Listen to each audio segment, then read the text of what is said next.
And that's my cue to start the show. Welcome to another edition of the Hard Rocket Sports Show, live from high atop Hard Rocket Sports Studios in beautiful Sigmund, Monroe, New Jersey. We are your 2-hour weekly get-together where we bring you all the biggest news around the world of hard rock, heavy metal, across the wide world of sports. And, guys, welcome to Thursday night, March the 13th in the year of our good Lord 2025. And it's great to be on the air with you tonight. That's right. Lots of stuff going on in the world of football. Not a lot of stuff going on. You got hockey and basketball seasons kind of winding down. We'll pay attention a little more when the playoffs start. We have baseball season about 2 weeks away. And, of course, right now, NFL is in full swing with free agency, people moving all over the place. The locals are fully involved, so we'll get to the Jets and the Giants. The Aaron Rodgers saga continues. So much to go. We got a big announcement for the Spinal Tap lovers out there. We'll talk about the Saturday Night Live 50th anniversary. Then we got a chance to really talk about that. So we got a lot to get to tonight, a lot to talk about when we get this show kicked off. I want to thank, let's see, hold on a second. Let's get I have my fantasy baseball draft tonight. So I am draft room. Let's see. I just want to get my draft ready for tonight. I have to do my baseball draft. Okay. All right, that is 57 minutes away, and we are three picks before the end. So, again, lots to talk about tonight. I want to talk about the Rivals, the WWE Rivals show. I watch that every Sunday. I DVR it. It was a good one this week. Which one did I watch this week? It was Hogan and the Ultimate Warrior. Was a very good one, but lots to get to. Egg prices are down. The inflation's coming down. Interest rates are starting to drop. Guys, stick around for a good 4-year ride. So good, stick around for a good 4-year ride. As my dog comes flying in the room, Ian, your dog's here. All right, but lots to get to it and lots of fun. I hope you guys have had a good week. It's been a good week here at the Florio house, and I'm looking forward to spending 2 hours with you guys, maybe a little less tonight. Like I said, I got some stuff to do, and of course, remember the show will be off next week. We will be returning on the 27th, right? So next week would be the 20th. We're off. We're back on the 27th. Jeff and I reunited for another show. So looking forward to that already. But for tonight, let's kick the show off big time. Jeff seems to be there. Hopefully the computer's working, and we'll get the show on the road. So let's kick off the show the only way we know how, and that's by bringing on my pal and the sexiest man on his side of the screen, Mr. Jeff Blackest Sabbath Towlinski. What's up there, Hefe? Not much, man. What's going on? Another day in the life. Just kicking off the show. I'm curious. I got to ask the question that it's on everybody's mind. Jeff, is how was your week? It was good, Tom. It was good. It was. Why do you say it was good, Jeff? What was a lot of different reasons, man. I have a list of reasons why it was good. All right. So I guess you don't want to share them yet. I'm assuming I'd be more than happy to share the reasons why it was good. Well, let's hold on to your reasons for a few anyway, I'm still here. It's Thursday. I'm still alive. Good for you. We're happy to have that. Reason number 2, it was my wife's birthday. Yes, yesterday was your wife's birthday. Reason number 3, probably the most important of all. Yep. As we trudge through free agency, the New York Giants still don't have a quarterback. That's very true. It's very true, and it can be very telling. That makes me happy. Well, I would think, honestly and truly, I think you would be happier if they had a quarterback. No. The likelihood that quarterback would either be Russell Wilson or Aaron Rodgers, which I would think would make you even happier than the Giants not having a quarterback and more likely to draft a quarterback. No, that would be great too. Draft anybody they want. I don't care. Yeah. Okay. Listen, I mean, there are a lot of things, but I mean, no quarterback for them. The Dolphins signed fucking what's his face? Zach Wilson. That was an interesting one. Man, that's incredible right there. Yeah, that is the if there's ever an advertisement that screams what the fuck. Yeah, it's perplexing to me that a guy like Zach Wilson, who really has first done nothing in this league, but also has not endeared himself to any teammates that I've seen. And the fact that he's at least still carrying a clipboard at this point and has the chance maybe in Miami. Think about it with Tua's medical records the last few years. There's a real good chance that Zach Wilson could be getting some starting snaps next year in Miami. Oh, yeah. Yeah, without a doubt. I mean, listen, I hope Tua walks out of the tunnel, slips, and fucking, that'd be great. That'd be one thing less to worry about. Which, by the way, is not far-fetched. I have to be honest. That is not a far-fetched theory. But we got a lot to talk about. We got some exciting Spinal Tap news. I will get to that a little later in the show. That was I was going to bring up, but I want to talk about SNL 50. We never really got a chance to talk about the 50th anniversary show of SNL, which I watched. I don't know if you had the opportunity or wanted to. It was a 3-hour special, and probably better that you didn't see it. Lots to talk about this week. Weather's changing, so I mean it's some good days, some bad days, but we're headed toward that. I got to ask it, not to get political, and it's really not a political thing, but where do you stand on the time change? What is that? The rolling back hour, the fallbacks, and the spring forwards, and where do you stand on it? Some people say do away with it, just leave it like this. Some people say no. We should have the time changes. Where do you fall in that category? I prefer when it gets darker earlier, only because when I come home from work, I'm in the house. So right. I don't mind if it gets dark earlier. At this point in time, so it was getting dark at around 7 p.m. Right. Okay? So now it's dark in the morning until after 7, or just about 7. Pretty much, yeah. And, I saw a meme one time which has said it all. And it said, only an imbecile would cut off 1 inch of a blanket from the top and put it on the bottom and think they now have a bigger blanket.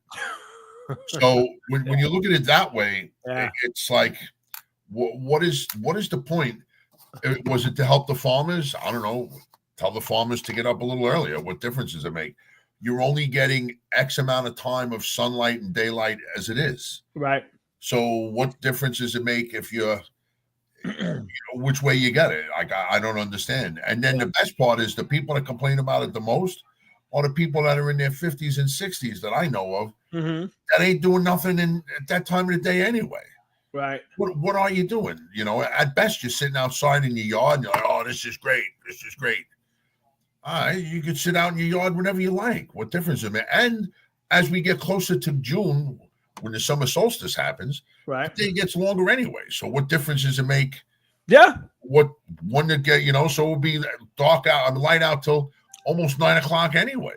Yeah, I'm not a big fan of the time change thing. I got to be honest with you. It doesn't bother me either way. I mean, to be honest with you, I love looking up in June and it's 8 something and it's still light out. But I also love that, that Friday night, get home, it's dark, it's dreary. I'm staying in the house. I got the TV on. I maybe having a cocktail, so I'm kind of torn in the middle of it. Well, let me ask you something. Answer this question for me. Sure. If you're sitting there and you get home from work and it's June and it's 8 something and you look outside and it's still dark, or you look up at the sky and it's still dark, where are you when you look up the sky? Look up at the sky. In my house for the most part. There you go. You're in the house, so you're not taking advantage of it. No, it's the truth.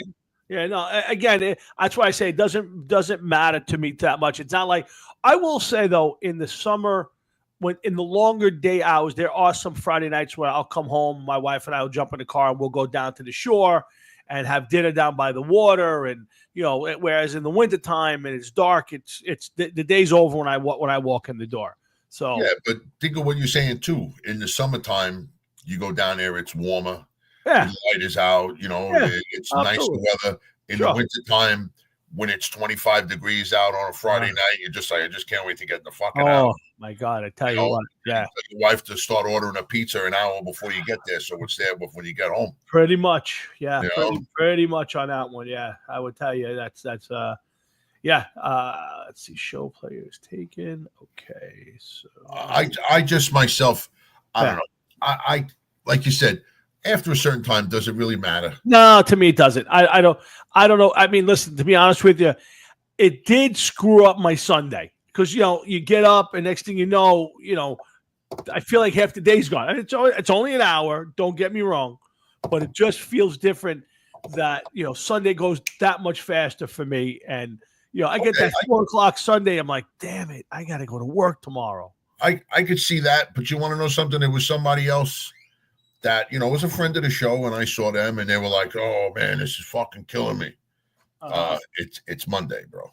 Yeah, it's Monday. You know what you did? You already went to sleep. You got your hour back, so you a little bit earlier. Yeah, it's not affecting you anymore. Yeah, come Monday morning, it's the same day. It doesn't matter anymore what day it was. Exactly. Yeah, so it really screws up one day a year, and then one day a year you get a little extra time. So at the end of the day, it doesn't matter. But it does seem to be a decent controversy. In fact, they were talking about it in it was a pretty good topic Friday and last weekend on the talk shows on the news talk shows. So I was just curious. To me, like I said, I enjoy the later days, but I do enjoy coming home on a Friday night in the winter and it being pitch dark and just going in and putting my feet up and kicking back and relaxing. So, but yeah, because as we get older and we're tired and you're just done with work and shit. Yeah. That's one thing. Like, do you feel obligated to go outside and to be outside just because it's light out? Yeah, true. Meanwhile, it's like I don't want to go talk. I don't want to be outside. The neighbor may come over and talk to me. Yep. I don't want to see how fucked up the house looks in the daylight. Yeah, no. I just don't want to be out there. I don't care. I don't want to see what my lawn looks like. I don't want to see the dog poop all over the place. I got you. Just leave me the fuck alone. Yeah, exactly. Go back inside. So the other thing is I'm actually I have on my second screen here, I am going to be doing my fantasy baseball draft tonight live as you and I. So it starts at 8:00. So I am in a fantasy baseball league for the first time. Paul Gill invited me into his league. It's the most confusing thing you ever saw. The rules in this thing. Now I like it. It's a keeper league, so it means like you're able to hold on some of your players. You can hold on to them for 5 years, so you can actually build a team. Time. Correct. So I don't know how long I'll do this, but for now I had a little fun. I'm having fun with it.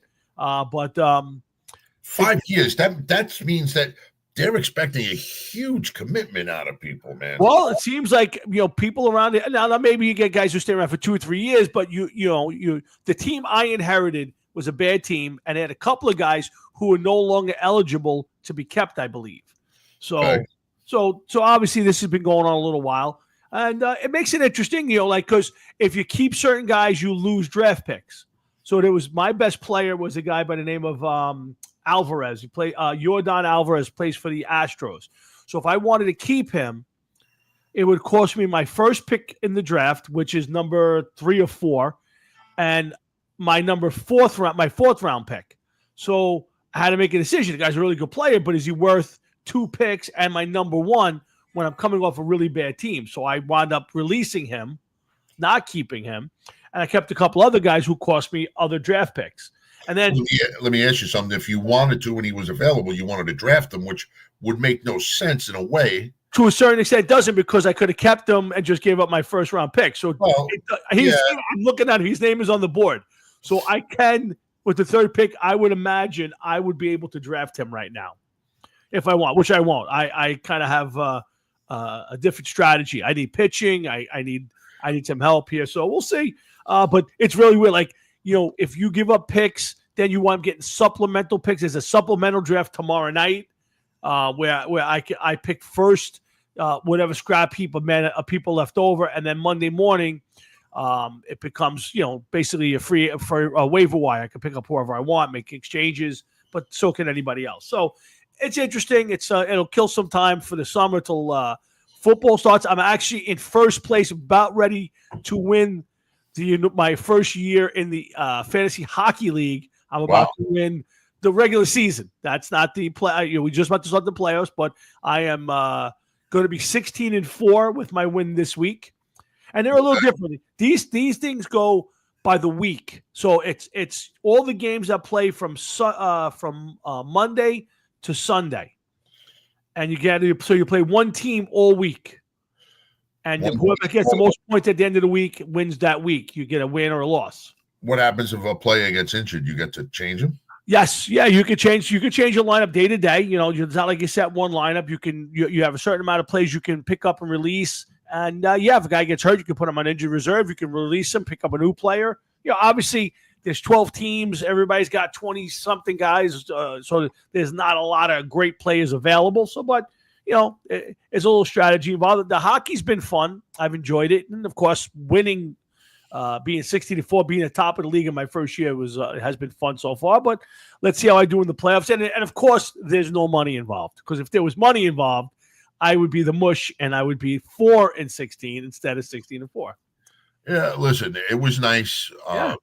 Just my first year having my own sport, my own team. Yeah, and it was nice to get into that position and it was cool, and I hear you made a little money on it, so that was nice. But I hear you. Oh, it's just a way to have some fun. So, but we got a lot to get to. My dad's hanging in there. Let's pick him up. We'll talk to him. We'll come back. We'll talk some Spinal Tap. We got a lot of football to talk about. Jets, Giants, NFL in general. I got one basketball topic. It's kind of a generic thing I wanted to bring up.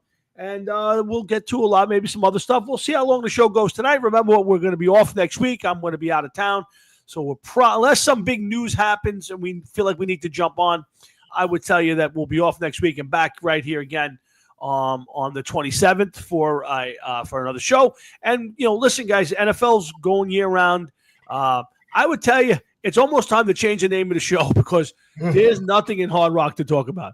If it wasn't for Spinal Tap, there wasn't a blessed thing going on in the world of music that it was worth even having. I think the best thing I found was somebody interviewed Ted Nugent about the song Stranglehold. Like, that was probably the best thing I could find, and I wasn't going to talk about it. I'm not a Ted Nugent fan music-wise. I think he's a great guitar player, and I love his politics. But as far as his music go, I'm not a big Cat Scratch Fever guy. Are you a music fan at all? Not really. Yeah, no, I just know like the hits. Yeah, me too. But I tell you one thing, I saw him play some guitar, like just playing guitar, and he's really a great guitar player. It's just his songs never captured me. The whole loincloth thing and it never caught my attention. Something about a man wearing loincloth. I wasn't a big fan for me, man. Yeah, me either. But we'll get to all of that and maybe whatever else pops into our brain. Seems like it's just me and Jeff at the moment. Nobody else seems to be hanging on the boards, although we did get a couple of check marks on the top, so that's always a good thing when people check in with us. Jay Giasio, thank you, and whoever else is out there. But let's get my dad on. Let's see what he wants to talk about. Maybe some baseball. I hope it's not loincloth. I hope not. So let's see what's up, Pop. Thank you, Jeff. Yeah, I listened before, and you're exactly right. The daylight savings time was invented for the farmers. Yeah. And it goes back, I think, I may be wrong, to Benjamin Franklin. Wow. Because they wanted to give them more time in the spring for planting. Okay. So you were right what you said.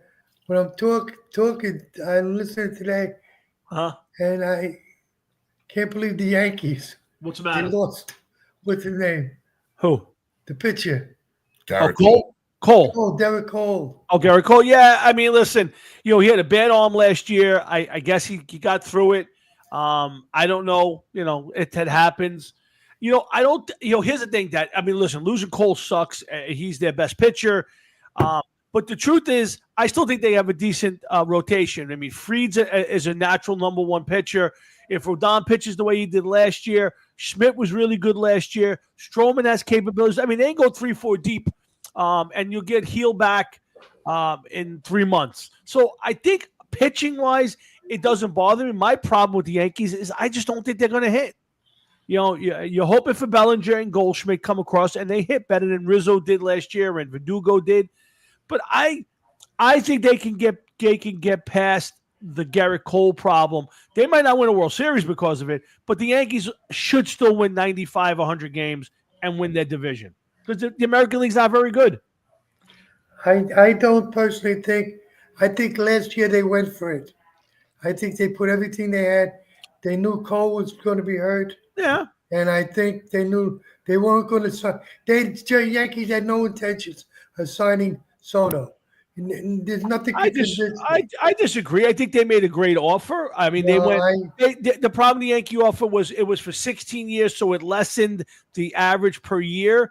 Which, to me, if I was the Yankees, I think Soto made up his mind he wanted to be a Met. Whether it's because he's friends with Lindor or maybe he didn't want to be in Judge's shadow, I'm not sure. But I think Soto was going to the Mets.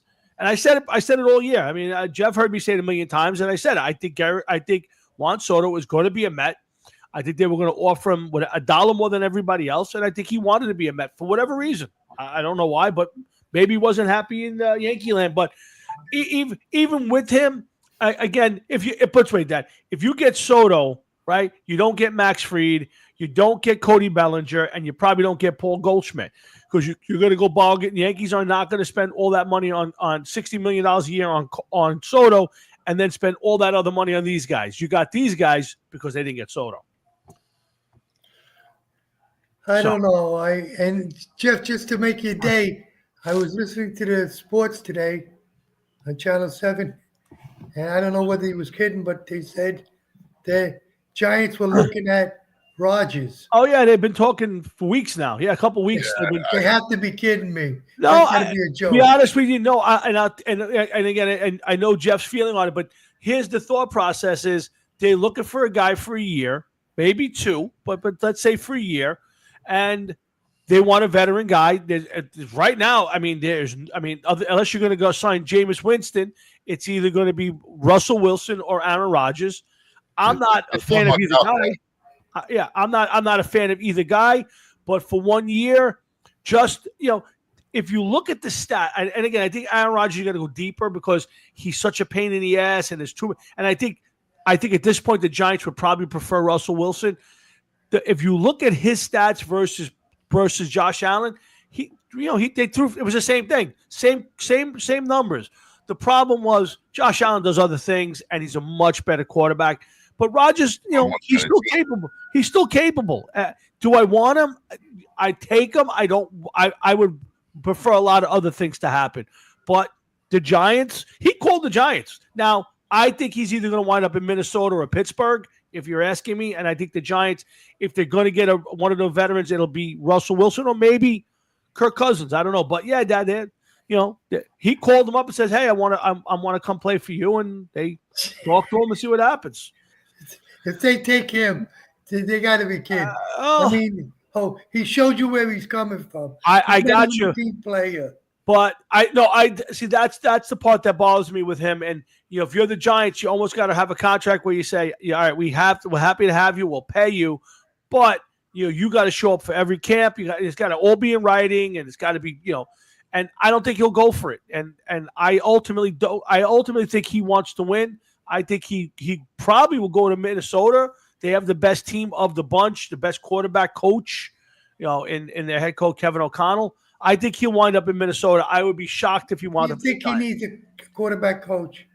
Well, how many years he played? No, it's not a. He's the head coach is a quarterback guru, and what I mean by that is he wants to play for a coach who will give him the right offense. He's got Justin Jefferson. He's got Addison. He's got great receivers there, a decent running game, a decent defense, and the quarterback, that head coach, has done wonders. He fixed Sam Darnold at least for a year.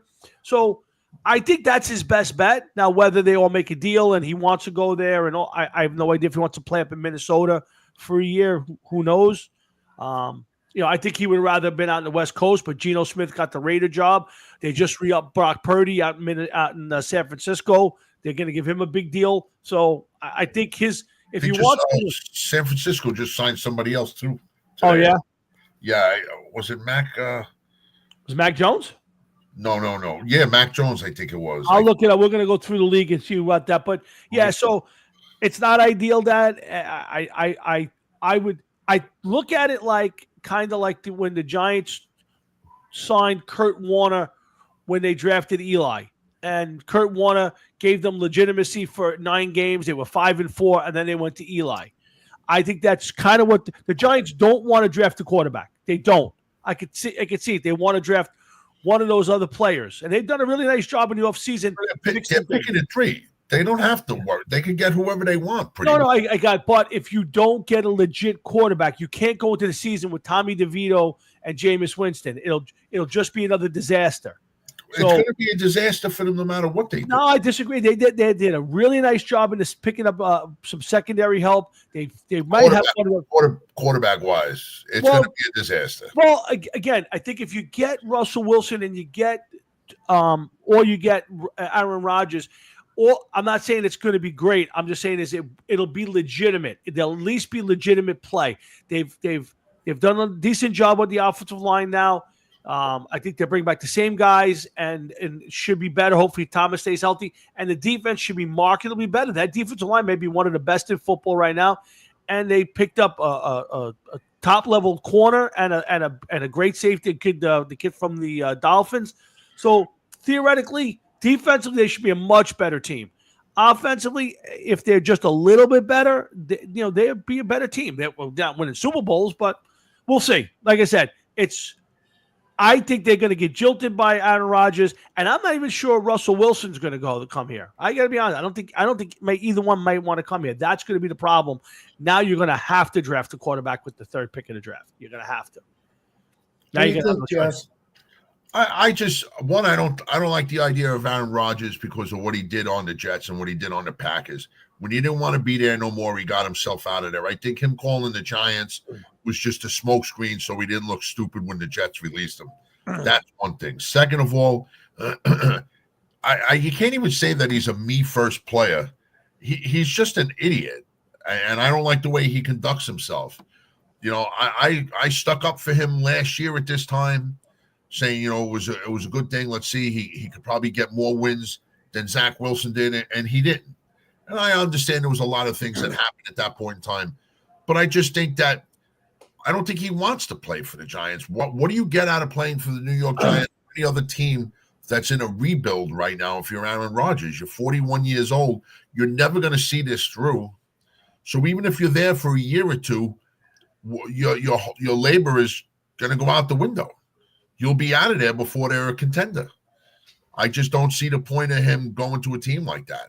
I agree with Tommy about him going to Minnesota. To be honest with you, I think he just wants to be wanted. And he wants to show everybody that they need me. Somebody needs me to win. And unless you're Kansas City, you don't need him. He's nothing but an infection. No, I don't think a lot of teams need him. There's plenty of teams. Listen, is he better than some of these guys who, is he better than Tua? Maybe. Is he better than Dak Prescott? Maybe. Dak's a better athlete, maybe. But, there are quarterbacks that he's still better than in this league. And, he threw for almost 4,000 yards. He threw for 20-something touchdowns last year. When he got markedly better when Devontae Adams showed up. And if he had a running game, you could survive with him. Again, it's not my first choice. I would much rather have had Matthew Stafford. I tell you the truth, I'd much rather have Kirk Cousins at this point. Cousins, is a lot less drama, and maybe not even as good as Aaron Rodgers now. But what's available? I don't want Russell Wilson. I think Russell Wilson is a worse. Russell Wilson, I think, is done. Yeah, I think not only is he done, but here's a guy who got ran out of Denver, who had no quarterback, and they paid $49 million to get rid of him because he was such an ass. So to me, he's the last guy I want. The Jets did the same exact thing. I agree, but I think Rodgers is at least a better quarterback at this point in his career than Russell Wilson is. So if I'm going to get stuck with either asshole, I'd rather Rodgers. I don't like the way Rodgers conducted himself. I agree. And the stuff he did. When Robert Saleh was trying to be all rah on the sidelines and try to get that team together, and he pushed him away and he just gave him that look like he just didn't give a shit. I understand that, we weren't there and all this other stuff, but it's a bad look. And every year, even now, he's doing it now. The Pittsburgh Steelers, the Cleveland Browns, not Cleveland, I'm sorry, Pittsburgh Steelers, the Giants. Those are two teams right now that don't know who their quarterback is going to be, and they're interested in him, and he's not even saying anything to help them out, to even say something. Yeah. You have no indication what he's thinking. Is he going to retire? Is he going to go someplace else? No indication at all. Like, just say something. Give somebody an indication. The Giants, for example, are missing out on a lot of other talent that they could have had the chance to even come in and look at, because maybe they're thinking about Aaron Rodgers. I think he wants to be a player coach. A chance at somebody else. I think he wants to be a player coach. I think he wants to coach the team and play it, because you can see he last year what he did. So last year he was. Yeah, listen, he wants a lot of say. He does. He wants too much say at this point in his career. Yeah, he wants a lot of, and again, if you're the Giants or the Vikings or even the Steelers, you got to say, hey, you're going to come in, you're going to play quarterback. We'll ask you if we need your opinion. Otherwise, you're just here to play. The problem for the Jets is they gave him too much power. Yes. Right, Jeff? Would you agree? Yes. Yes, they did. They gave him too much power. All around too much power. They gave him Alan Lazard. They gave him Devontae Adams. They brought in Hackett. They gave him way too much. Yeah, you're right. And he didn't deliver not nearly enough. Right. Not nearly enough. And he's proven he did it in Green Bay and he did it in New York. And he's proven that when he wants to ruin a team, he can do it. Right. So what I mean by ruin a team, you maybe not so much in Green Bay. They bounce back. They win the playoffs. I think they missed the playoffs, 1 year, maybe? Maybe, yeah, maybe. You know what I mean? But with the Jets, he set them back God knows how long. With salary cap hell, maybe Aaron Glenn never wins a game. Who knows? And by the time he does win, he'll be on his way out. Yeah, no, listen, I agree with you. And I think that, they gave him too much power. Maybe he wasn't even asking for it, and then they couldn't take it back. And you wound up with his, with his offensive coordinator. You wound up with Lazard, who's been pretty much a disaster. You wound up with Adams, who played well but didn't fit. You wound up with a lot of that, and he alienated Garrett Wilson. Yeah. So listen, it was a disaster for the Jets. It could be a disaster for anybody who takes him. I think that maybe if you're going to take him, you have to set the rules and say you come in, you play your position, and if we need your advice, we'll ask it. Otherwise, we'll tell you who's playing around you, and we'll tell you how to run the game, and you run the chance. Now, I think, Jeff, that if there were better options out there, I think teams would avoid him like the plague. I think the problem is there's such bad quarterback play. Yeah, but I have to agree with Jeff said. You bring him in, if you're 2 steps ahead, you just went back 2 steps. I think a lot of teams already showed that there were better options. I'm not going to say that they were better players, but they took different options. Agreed. But at this point, if you're looking for a quarterback that you think will at least make you competitive, I'm not saying make you good. I'm not saying make you great. I'm saying somebody who just comes in, knows how to play the position. You're not dealing with the Josh Dobbses of the world or, some of these other guys who, they carry a clipboard for a reason. They're emergency guys only. He can still play. I'm not saying he can play great. He can still play. So if you're looking for legit, and right now there's still a few teams, Steelers, Vikings, Giants. The Vikings could go all in with J.J. McCarthy. They have their number 1 pick from last year. You hope he stays healthy, and you could go in all that way and and deal with it that way. But if you're the Vikings, you may want to say, hey, we're going to give J.J. another year, and we bring in Aaron Rodgers, and if it falls apart a little bit, J.J.'s on the sideline anyway. So I get it from all points. And if teams are able to listen, the Raiders traded for Geno Smith instead of trying to get Aaron Rodgers. The 49ers, he made it very clear he wanted to go there. They re-upped Brock Purdy, who I think is one of the most overrated quarterbacks in the league. So that tells you that most teams don't want to stay away from him. When you talked about Geno Smith going to Las Vegas, okay, at least Pete Carroll was there. They had familiarity with one another. And Pete Carroll's, 73, 74 years old? Correct. He's looking for a quick shot here. Yeah, it's his last time. I mean, he doesn't want to do a rebuild. You would be insane at that age to do a rebuild. Right. But, I mean, I was looking at his stats earlier. Other than his first year with Seattle that he started, right, his stats have gradually gone the other way. I mean, still decent stats by league standard. Right. But he's okay. He had 4,200 yards, but he took a step back in each year somehow, some way. Yeah. After his first year with Seattle, and he was the starter. And listen, the Jets gave up on him. He went to San Diego. They gave up on him. He was with the Giants. They gave up on him. Yeah. He played a couple decent years. All right, you were in the league long enough. You should have learned enough. Yeah, agreed. And I think sometimes it just comes down to landing in the right place. Look at Sam Darnold. Here's a guy got $100 million contract. I mean, would you 3 years ago, if I'd have told you Sam Darnold was going to get thrown off the Jets, bounced out of Carolina, back up for a year in 49ers, that after that, beside holding the clipboard the rest of his career, he was going to wind up with a 3-year or 2-year, whatever it is, $100 million contract, you'd have thought I was crazy. But Sam Darnold wound up. I think they're insane now. And I got 2 words for people that because Frank Catalano, he's not on. I've been waiting for him to come in and say something stupid about it. But I'll tell you one name, okay? Brock Osweiler. Yeah. Okay, the guy went out and had a couple good games. Everybody's high on Sam Darnold. Okay, that's good for Sam Darnold. The guy's been in the league 6 or 7 years. Yeah. Finally had one good year, and the team that had him let him go. Yeah. No, no, they wanted to sign him. He didn't, but they wanted to give him a 1-year deal, which I would have agreed with. They didn't want to commit to him for whatever. I think it's 3 years he got. 3 years, $100 million guaranteed. Yeah, and the Seahawks did. Made no sense to me. But listen, the Cleveland Browns gave Deshaun Watson a 4-year, fully guaranteed $253 million contract, which they are ruining the day every day of. You're right, but say what you want. when they went, here he is finally. When he went over there, okay, he went over there as a playoff contender.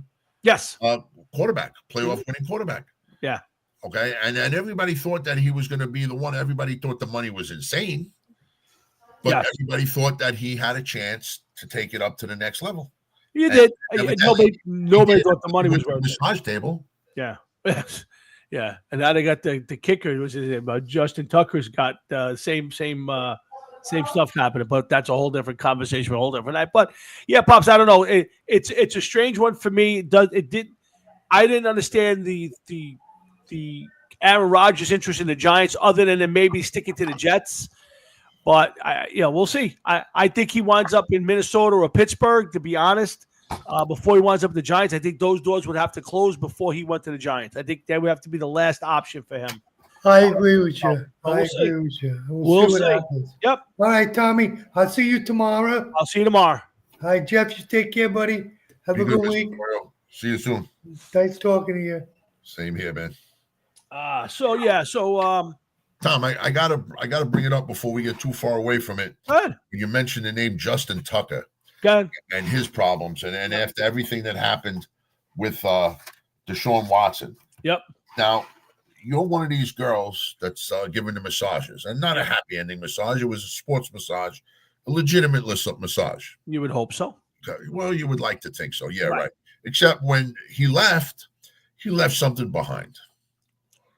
Now, listen, I myself, I would not practice that practice, but I just don't understand, like, what the fuck is wrong with these people, man? Like, yeah, I don't know. What is wrong with these people? Yeah, that's a really good question to ask. You leave a fucking puddle behind.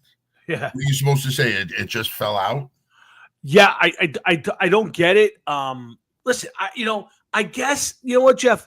Most of these guys. This guy seems like he was rubbing one out after they left. Yeah, he was. Which again, I don't have as much of a problem with that as if he's doing it in front of them or he's doing stuff inappropriate. If they're out of the room and gone, and he's a little worked up and he's got a little alone time and he wants to take advantage of it, so be it.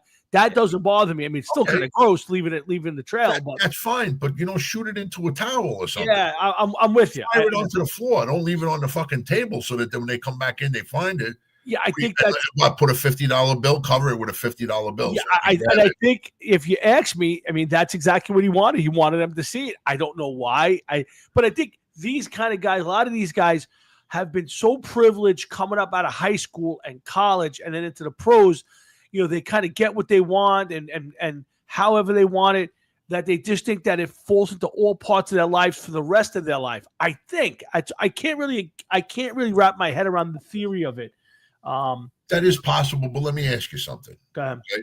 We've all been in a position where there was a woman or a girl or whatever through your years of growing up where you thought she was hot and everything else, and you wanted to hang out with her or you wanted to do something with her, and she said no. Okay, and you're like, all right, that sucks. I thought I was in, and yeah. Okay, but that didn't mean that you left her some fertilizer, to find, or you had to relieve yourself right then and there. It's just these guys. How you say that they could get whatever they want. Yes, it's very true. A lot of them can get whatever they want when they want it. How can you don't go on to the next one? Why do you want to chase the one that doesn't want to be chased? What are you going to get? You know what I mean? Yeah, sure. No. Listen, I like pulled pork. What's up, Pete? What's up, Dig? Listen, we've all pulled the pork. I mean, let's be honest here. Some more than others. Yeah. Listen, I wake up. Listen, you never know what the day brings. You have to pull it. You don't know. That's a name I don't know. One thing is I don't leave anything for anybody to find. Yeah, I think sometimes these athletes, they just get so used to being privileged, given everything they want one way or the other, that they just feel like they could do whatever they want. And it's like, what do you mean? I've been doing this forever. I've always done that, or I'm just used to that. So I don't know. I understand he's a punter too. I'm sure that a lot of punters are not exactly the most chased after fucking guy on the team, Yeah, but still, I mean, most of those guys were big time high school players, quarterbacks or receivers, and they punted also, and then all of a sudden went to college, and everybody else got to be as good as them, so they just concentrated on kicking or punting. So and even in college, you're a big time kicker. You get the opportunity. I agree with you. You're a punter.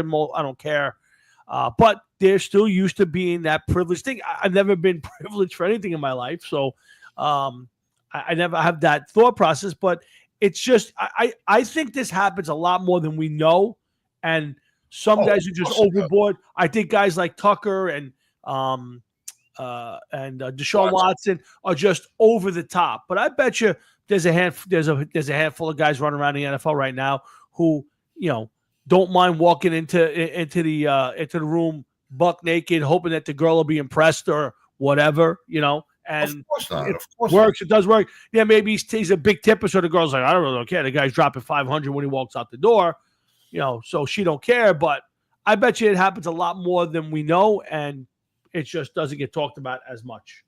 Of course not. But you know why? Because they didn't piss somebody off. Once they piss somebody off, then, it's like, hey, do you know that guy from the Ravens, he did this to me? Yeah. Oh, yeah, really? All right. Well, and that's possible too. They all get together. They do a couple of, he did that to you. Me too. Next thing you know, there's 8 girls in the room. They go, all right, let's call a lawyer. And, it wasn't a one-time thing. It's now a serial thing. So, listen, we know somebody. We do. Okay. We know somebody that may fit that mold of a person. Okay. I think you know who I'm speaking of. I do, but I'll keep. Okay. So, like, you couldn't see somebody like that partaking in that? Yes, of course I could. Yes, I would absolutely want to. Yeah. By the way, I never told you this because I was just told to me like a week and a half ago, 2 weeks ago. My wife said to me, I always thought he was a little creepy. Like if you went to his house, that there'd be a camera in the bathroom. Oh, really? Like, really? Well, like, yeah. Without a doubt, yeah. Not far-fetched. I have to be honest with you. I don't think it's far-fetched. Yeah, you're just some people, No, I know. But, like my wife doesn't say anything about anybody. No, but that's the point of it. She was like, that's just something there. I don't know. Yeah, it's just a little something different, a little off. And again, I'm sure there's plenty of people out there running around like that. So, you got to pick and choose and all that good stuff. But I'm about 15 minutes from my first pick in my fantasy baseball draft. I'm getting a little excited. I love the draft more than anything. Who it is? Right now or after I do it? You're number 3 in the list. Let's see. I have technically, I think I have the number 4 pick there. Yeah, so I am 3. There's 3 picks ahead of me, so I'm number 4 in the draft. Where is Paul in the picking process? Let's see. Paul is I think that's number 10, right? 1, 2, 3, 4, 5, 6, 7, 8, 9. Paul's picking number 10. I think he actually finished 3rd in the league last year, so it's a reverse of last year. How many teams? 12. 12 teams? Yes. Okay. And you're not going to give an inkling to who you're looking to pick right now? If it was up to me right now, see, my pitching staff is hurting, so I should go pitching. But the best pitcher available doesn't excite me. So I probably, if I had my druthers, I'd take Soto. I think he'll have another big year. I would think he'll be off the board. Ohtani will be off the board. I would probably at that point wind up with Vladimir Guerrero if I had to pick somebody. Who you have on your team right now? Who are the players that you're going into the league with? I can tell you that. Hold on, my roster grid. My catcher is Stevenson from the Reds. Okay. My first baseman is Bryce Harper. Okay, that's a good start right there. My best player is my second baseman, Ketel Marte. He's the second baseman for the Diamondbacks. Really great player. Okay. My pitching staff right now is Luis Gil, who's the reigning American League Rookie of the Year for the New York Giants, but he is out till May. I also have Michael King and Valdez, Framber Valdez. He's a really good pitcher, I believe, for the Padres, if I'm not mistaken. So that's my team that I inherited that I kept. So I have 3 starters already. So, but one of them is hurt, so I only have 2 starters. So my first pick is probably going to be the best player available, and then my third, I don't have a second round pick because I kept that. I gave that away for keeping, I think, Bryce Harper or Marte. Cost me a second round pick. And then my third round pick will be a pitcher, whoever the best pitcher available is. You have to have a certain amount of pitches, or are you going in? I'm not sure. I think it's, I have to look up the roster type, but I'm pretty sure. Positional breakdown by team. Yeah. So I have to have 3 pitchers. 4 pitchers, I believe. Now, speaking of pitchers and a completely different subject. Yeah. I was playing Major League Baseball, the show last night. Okay. And I have a really good relief pitcher who I seem to use him all the time, but his innings never go up. Okay. So I decided to drop my 5th starter into the bullpen, and I promoted this guy to the regular rotation. Okay. Being that he's a reliever, and he's kind of like a middle reliever. Not a long reliever, but a middle reliever. So I don't know how many innings I'm going to be able to get out of this guy. Right. You know, I'm just like running his pasture, just like playing manager and seeing what goes on and seeing if it, if he eats some innings for me. You know, he's a decent pitcher. He's done the right thing. But I'm looking at his career stats, and he's like one of these guys that's like, like 17-8. And he's been in the league like 5 or 6 years. And he's got a decent amount of, strikeouts to innings. But like last year, maybe he was like 3-1 with 17 innings pitched. I'm like, this guy didn't get in. I remember using this guy a lot. I don't understand. Right. So we're going to see. And do you play that game at all? I haven't in a while. I play a lot of Madden, but the last couple of nights I've been playing a lot of NHL hockey. I love the game. It's fast moving. My Ranger team was like 29-1. So I've been playing a lot of hockey the last few nights. Mostly football. The baseball I have a problem with. I cannot solve the problem of not being able to hit well. You got to drop your level difficulty. I think I did. I think I dropped the level. I said you got to go all the way down, bro. If you don't go all the way down and kill it, you're never going to get a chance. You're not even going to hit the ball. Yeah, I've done a ton of batting practice to try to hit the. But then when you get in the game, it's like I can't find the groove to say that's when you should swing. Like you just make contact. It's something about the game. I don't know what it is. I was playing, I forget what level I was even on, and then all of a sudden I dropped the level, and then of course I'm beating the computer sometimes 40-3. Literally, like I'm just fucking destroying it. Okay, and I don't want to play like that, but I also don't want to lose games. 8-7, 8-6, because then it's no fun when you're right there, but you can never win. And that's what was happening to me with Madden in my season. I went 0-5 in my first 5 games. Actually won a game, didn't save it the right way, and lost the game. Oh boy. And I was like, you got to be fucking kidding me. I had no air game at all whatsoever. I was able to run the ball, and I was keeping it close. Right. Like losing 17-16, 17-14. But like my defense was good. But I was just like, you got to be fucking kidding me. I'm like, this sucks. Yeah. They don't make any kind of happy medium. No. Like I couldn't care less if I finished 500, but as long as I have a shot to win. Yes. Yeah. Once the computer decides that you're not doing anything, that's it. There's nothing to do about it. Yes. I know. So I guess I've played a lot of Madden. I do a lot of. It's funny. I do a lot of the. They have a lot of these different scenarios you could play, and you build up the cards. And I've been doing a lot of in Madden. Madden is like challenges. So you go in and they tell you like this challenge is complete one drive, throw the ball for 30 yards, run for 20 yards, and score a touchdown on a pass. And if you do that, they give you another pack of cards or they give you coins, whatever it is. I've been doing a ton of that stuff lately. So, dude, I got Breece Hall after I played the first season. Breece Hall missed like 5 games and still scored over 30 touchdowns. Okay, so like Breece Hall is like rated at 93. When he started last year, I think it was like 84.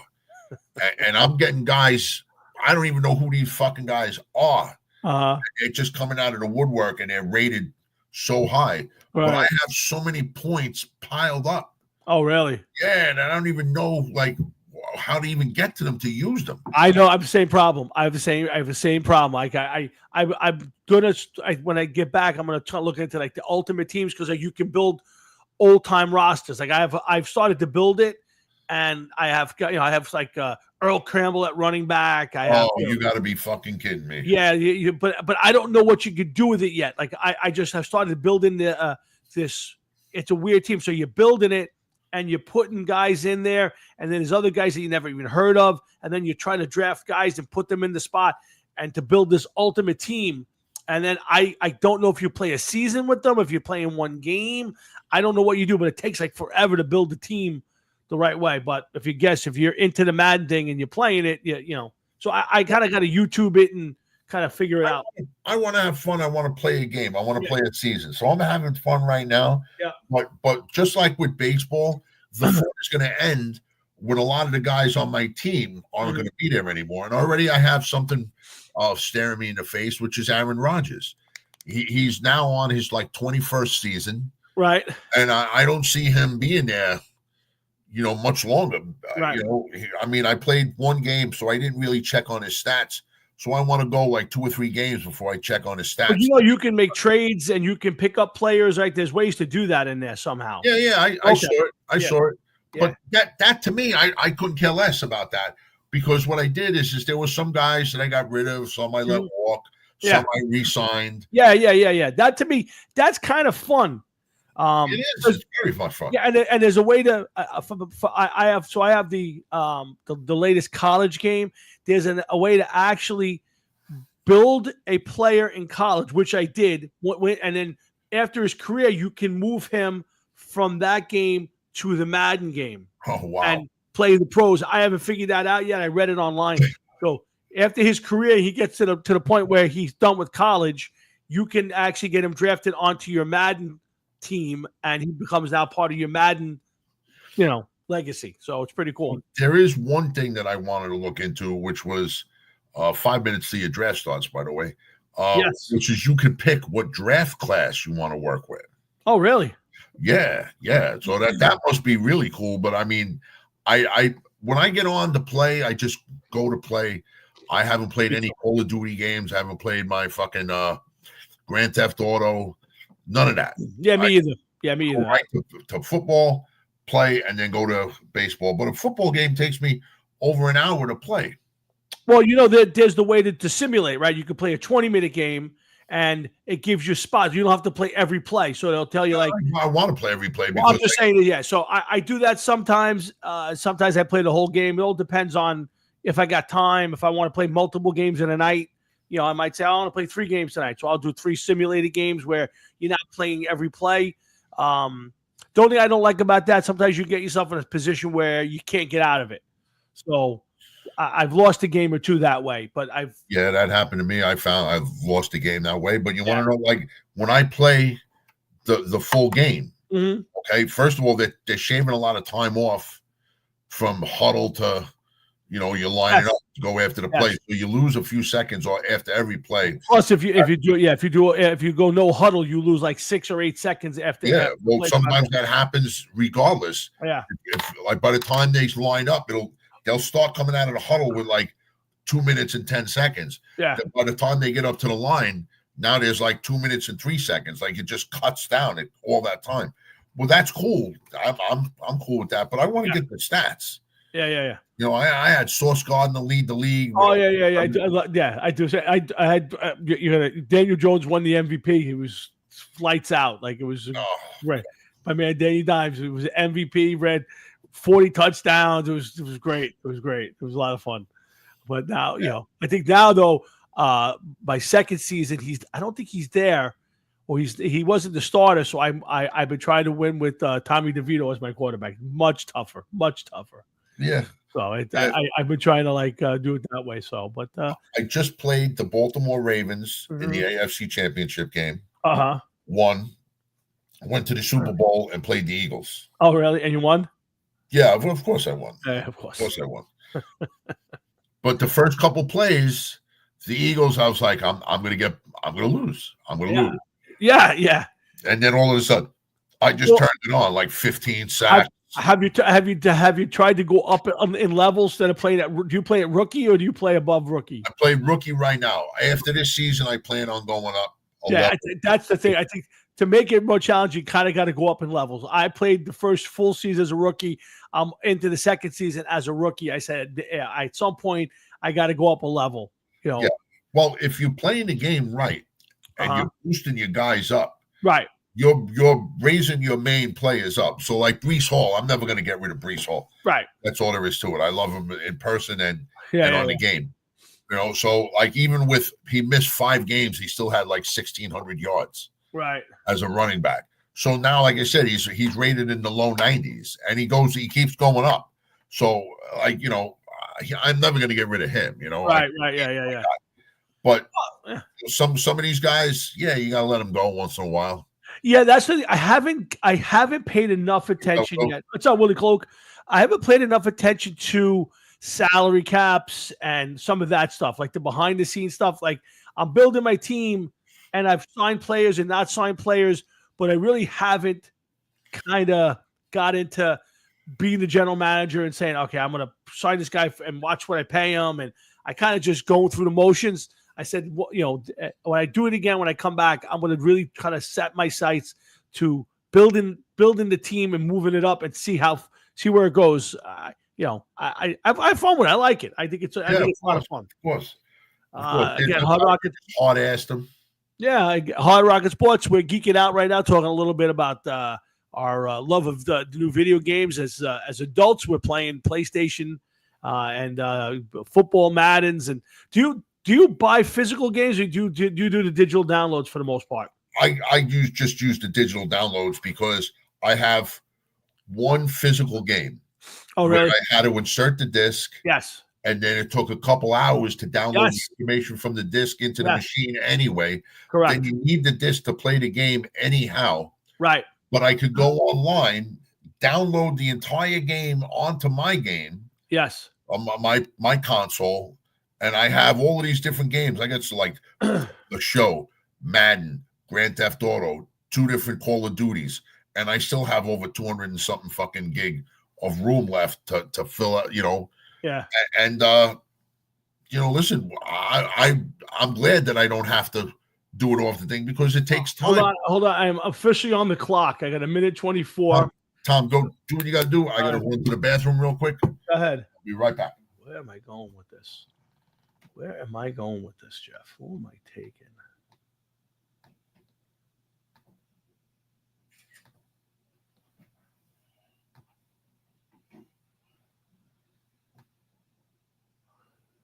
All right, so Hard Rock Sports, Jeff and Tom. I just drafted Vladimir Guerrero, who I hate, but I think he's going to have a huge year because he's trying to get big money. So I went Vladdy Guerrero. I will be going pitching on my next turn. Not sure who I'm going to go with, but I'm going to go with a pitcher on my next turn when I get there. So stick around. We got a lot to talk when Jeff comes back. We'll talk a little Saturday Night Live.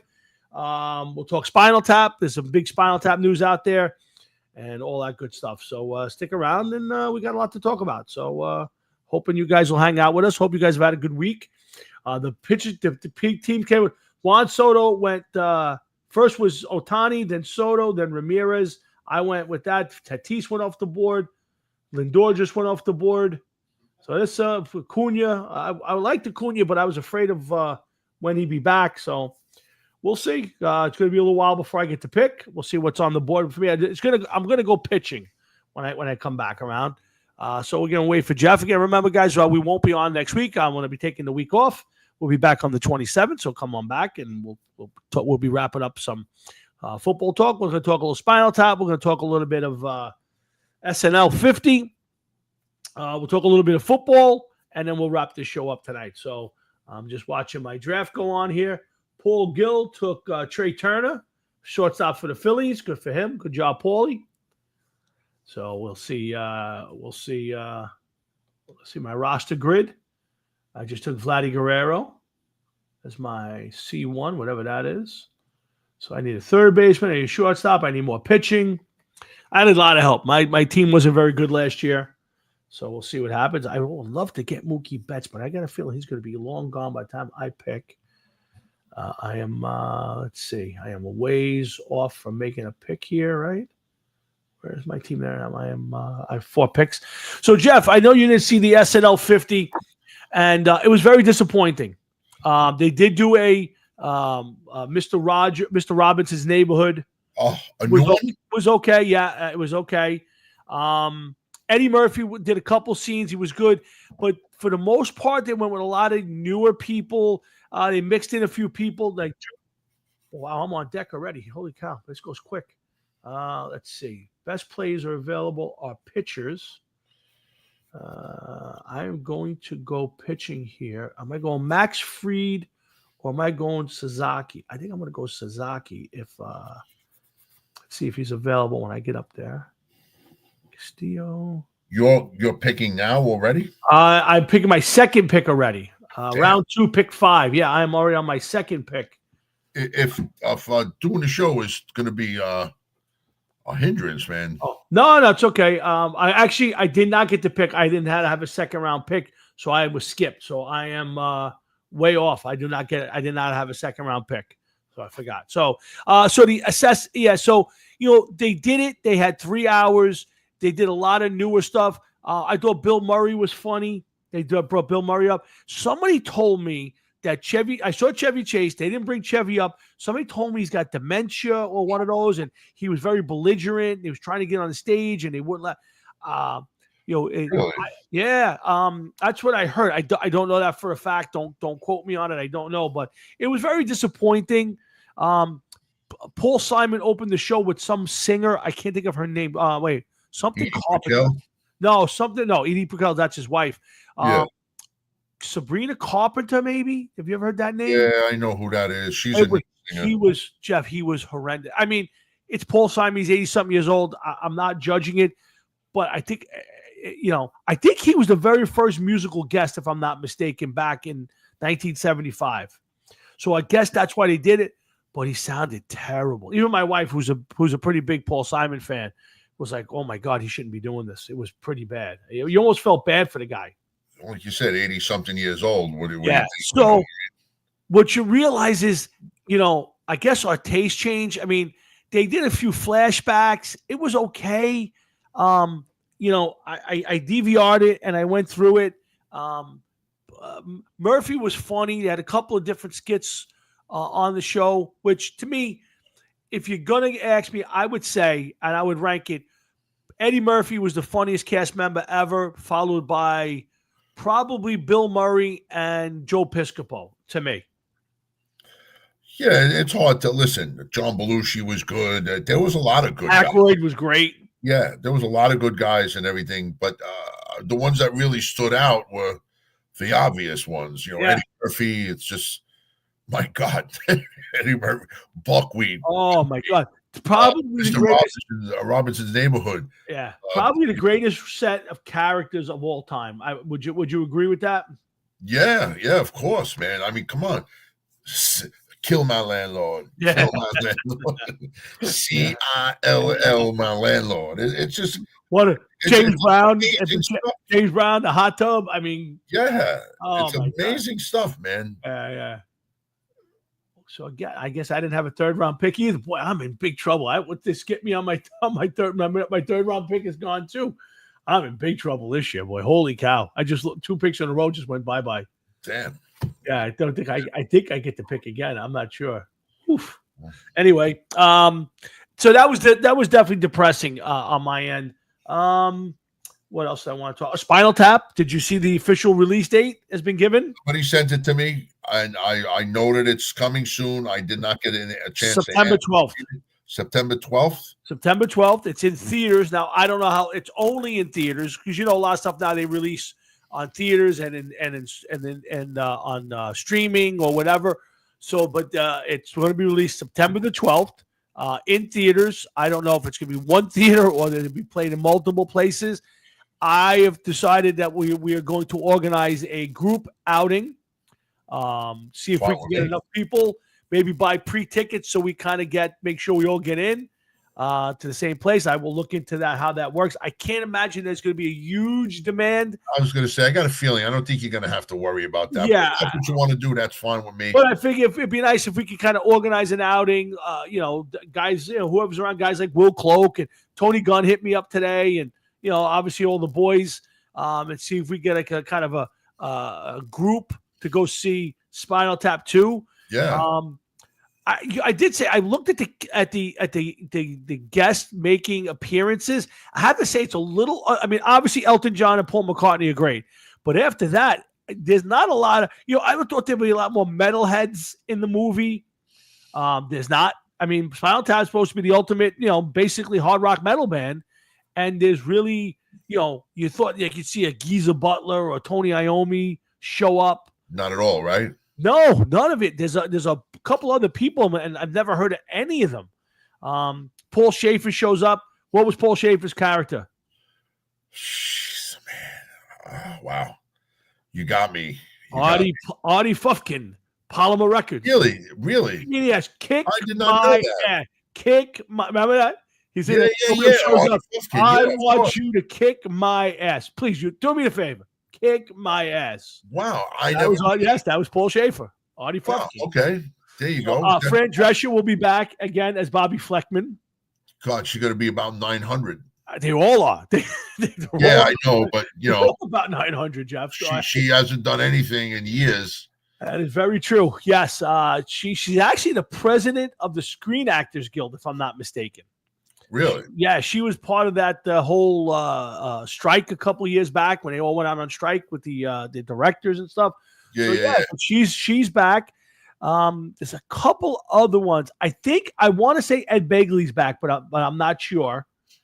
In a role, but don't forget, did he also died as a drummer? Yes, he did. Yes, so I think it's only a clip of him. Stumpy Pete? Huh?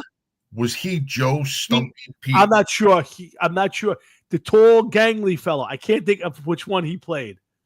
Tall blonde geek. Yes, that's it. That's the one. Yes. Okay, I gotta look this up to see if we can figure this out. I haven't made a pick in about an hour. I guess I didn't have a fourth round pick either. Jesus Christ, Jeff, I'm in big trouble, man. I'm in big trouble. I would say it certainly sounds like it. I am now on. Wow. Okay, they ruined it. I'm now on the page For Spinal Tap. for Spinal Tap. Okay, what's it saying? Well, it just says the opening line is that, which ruins it, is that they are a fictional English heavy metal band. Yes. Do you know? I was reading it today. Two people. Ozzy thought it was a real documentary, which you can understand. Back at that point, Ozzy's probably lit out of his mind, but he thought it was a real documentary. And there was somebody else who thought it was. It was a famous musician now, was younger then. Here's my question. Yeah, let me ask you this question. Go ahead.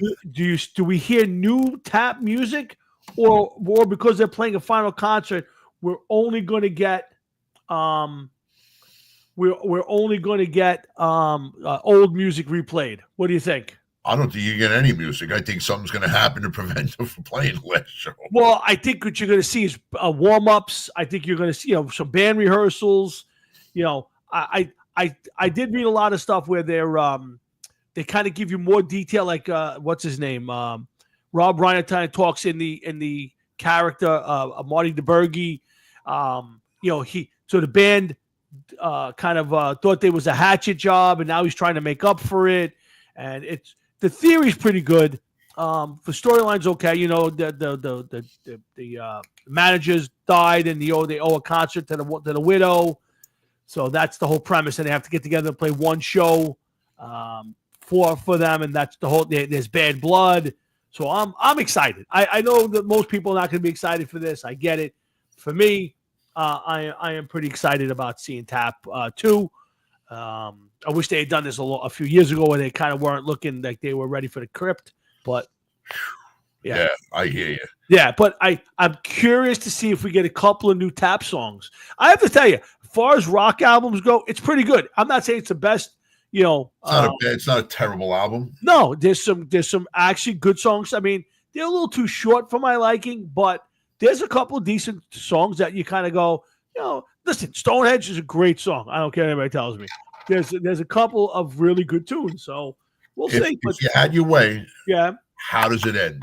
How does this end for Spinal Tap? I think they all have to spontaneously combust. Really? I think it's got to go that way. I think nobody lives. Well, again, if you're really going to do a real ending, you can't kind of let them roll off to the sunset, because then there's always the chance they could come back. So if this is truly the end of Tap, then I would say you kind of got to go. They play the last chord and poof, and all you see is the green globules sitting in their spots. Unless what? What's the right way to end it? The right way to end it? Go ahead. I don't know if there's a right way to end anything Spinal Tap, but if I had my way, and you say about them spontaneously combusting, yeah, maybe they spontaneously combust, and the rest of the movie is about how they spontaneously combusted on stage, and right, and then as the movie is ending, it just pans to a beach, and the three of them are just laying in lounge chairs on the beach. Yeah, it's leaving the door open a crack. But how? I mean, it took them 41 years to do this version. They ain't 30 anymore. I mean, I understand that, but it's that's the beauty of a movie, man. It's just leaving the door open just a crack. That are they coming back for three? Like maybe one of them be like, they asked the one question, like, did we do this too soon? Yeah, and it just pans out. I guess. I don't know if I'm ever picking again. They keep bouncing right over me. What round are you in? Round 6, and I've made one pick so far. Jeez, you better look into that, bro. I'm on deck now. Let's see. Hold on. Let me see if I actually pick. I'm. It's now round 7. And I am the third pick in. So one person's ahead. One person's still ahead of me. Okay, I'm on the clock. I'm actually going to make a pick, Jeff. Holy cow! All right. Well, good luck. I need to get the best pitcher available right now. All right, we can't. No, he's got a shoulder problem. I can't take him. Let's try Kevin Gausman. Oh, that's the guy that shoulder problem. You must have some guys that are going to be decent to not pick right away. Like Yeah. All right, we're gonna take this guy. I have no choice. I got to get a picture here. All right, I just made a pick, so I guess I'm through my pick. I picked first round, and I just picked in the 7th round, so I had no picks in between. wow. Yeah, kind of crazy, right? So let's see what Who happens did you now. pick? Who was your pick? I took a pitcher. I've never even heard of him. Let me see what his name is. He was just the best pitcher available at this point.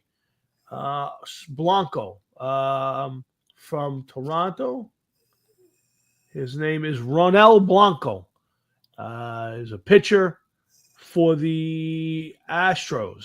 So he was the best pitcher available. I took him. Well, good luck. Good luck to that, right? Yeah, I guess. All right, so yeah, we talked about SNL. Tap again. I don't know what way. To me, though, it's got to be a finale ending, and it's got to be something different.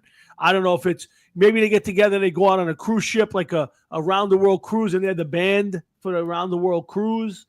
There was no hints on any of that. It just says basically there's been a friction in the band, and they got to get together to play one show, and it's all about getting them together, practicing, and then they have a hatred for Marty DeBerge because they took the other thing as a hatchet job. Really? Yeah. So that was the. I'm on deck now. I'm back up. So now they're coming. Now it's coming fast and furious. So I'm taking another pitcher right here. I'm going strictly pitching at this point. Well, oh boy, here we go. Spinal Tap 2, The End Continues. Okay, this is a sequel set to 1984 film. They're saying that only 15 years have elapsed between the time the film ended until present day. You're gonna have a hard time selling that, boy. Did you see the end of that movie? You see the end of that movie, and you saw them. Now they don't look like 15 years. It definitely don't look like 15 years. I'm sure we'll be able to find something. Oh boy, I am in big trouble right now. Wow. Boy, I have the official trailer, which was released 8 hours ago. Okay. Oh yeah, I have it too. I just saw. It just shows the guitar plugged in and the amp, and it turns all the way up past 11. I would have played it, but I'm my screen's kind of taken apart right now. I'm actually watching it right now, and they put the amp up to 11. Everything 11. Oh, Everything's treble, mass. Oh, they went past 11. They went past 11, and in their Spinal Tap, The End Continues with a little. We're gonna have to wait, man. We're gonna have to wait. Yeah, so September 12th. I mean, I'm sure we'll get a little bit more along the way. I am actually going to try to reach out to the production companies and see if we can get some member of TAP on the show. We'll take Richard Shrimpton. Yeah, I told you we were really close. I couldn't believe how close we were to getting what's his name, Harry Shearer. But they just went good. They just went silent on me. I mean, it was to the point where dates were being thrown around, and he would only do it in character. I was like, I don't want Harry Shearer. I mean, yeah, it's great voices, but that he would only do it as Derek Smalls. He would only do the interview as Derek Smalls. Oh, what do you get? No, we want Harry Shearer. Of course. That's what I said. I said I didn't want to say Dick. I don't want. We don't want. Yeah, great voice on The Simpsons. I want Derek Smalls. That's all I wanted. Yeah, what are you kidding me? Like, really? This was all the best you could do is Derek Smalls? Really? Yeah, all right. That's what I said. I was like, "Yeah, you're fucking kidding." Yeah, I did. I don't think that'll be a big problem for us. So yeah, really. I mean, I don't think that'll be a problem. What's weird about this? They don't like the football one where you can kind of like look up the player and you can look up different positions, who's available, best players. Yeah.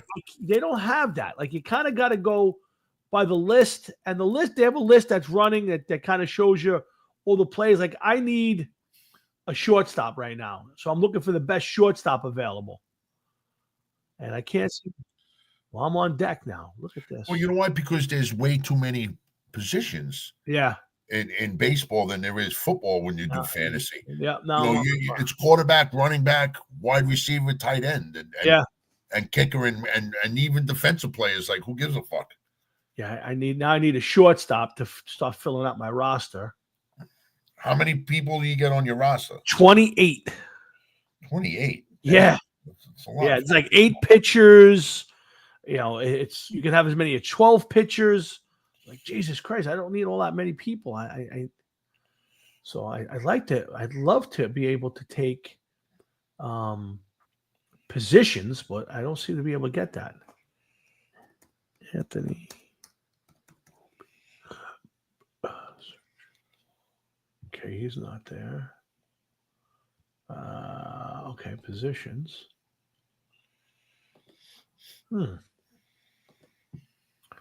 Okay, let's see. All again. Oh, there it is. That's what we need, Jeff. I didn't see that. Okay. What is that? I found a drop-down button that gives me positions now. Oh, but now maybe a little too late anyway. It might be too late. That's weird. It's giving me every shortstop for one team. That can't be right. That's not good. Yeah, I know. All right. How do you get rid of the search? Search Volpe.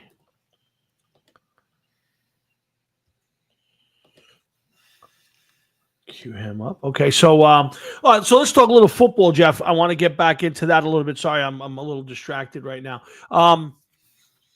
So let's talk Jets. I mean, you obviously seemed pretty happy that your team took Justin Fields. Yes, but for a reason, though. For a reason. Go ahead. Speak your The mind. Jets picking Justin Fields. First of all, I understand what you're saying when you say it about who do you take. Well, that's just it. The Jets needed somebody, and who do you take? They're picking 7th. There's really nobody in the draft that makes anybody's head spin.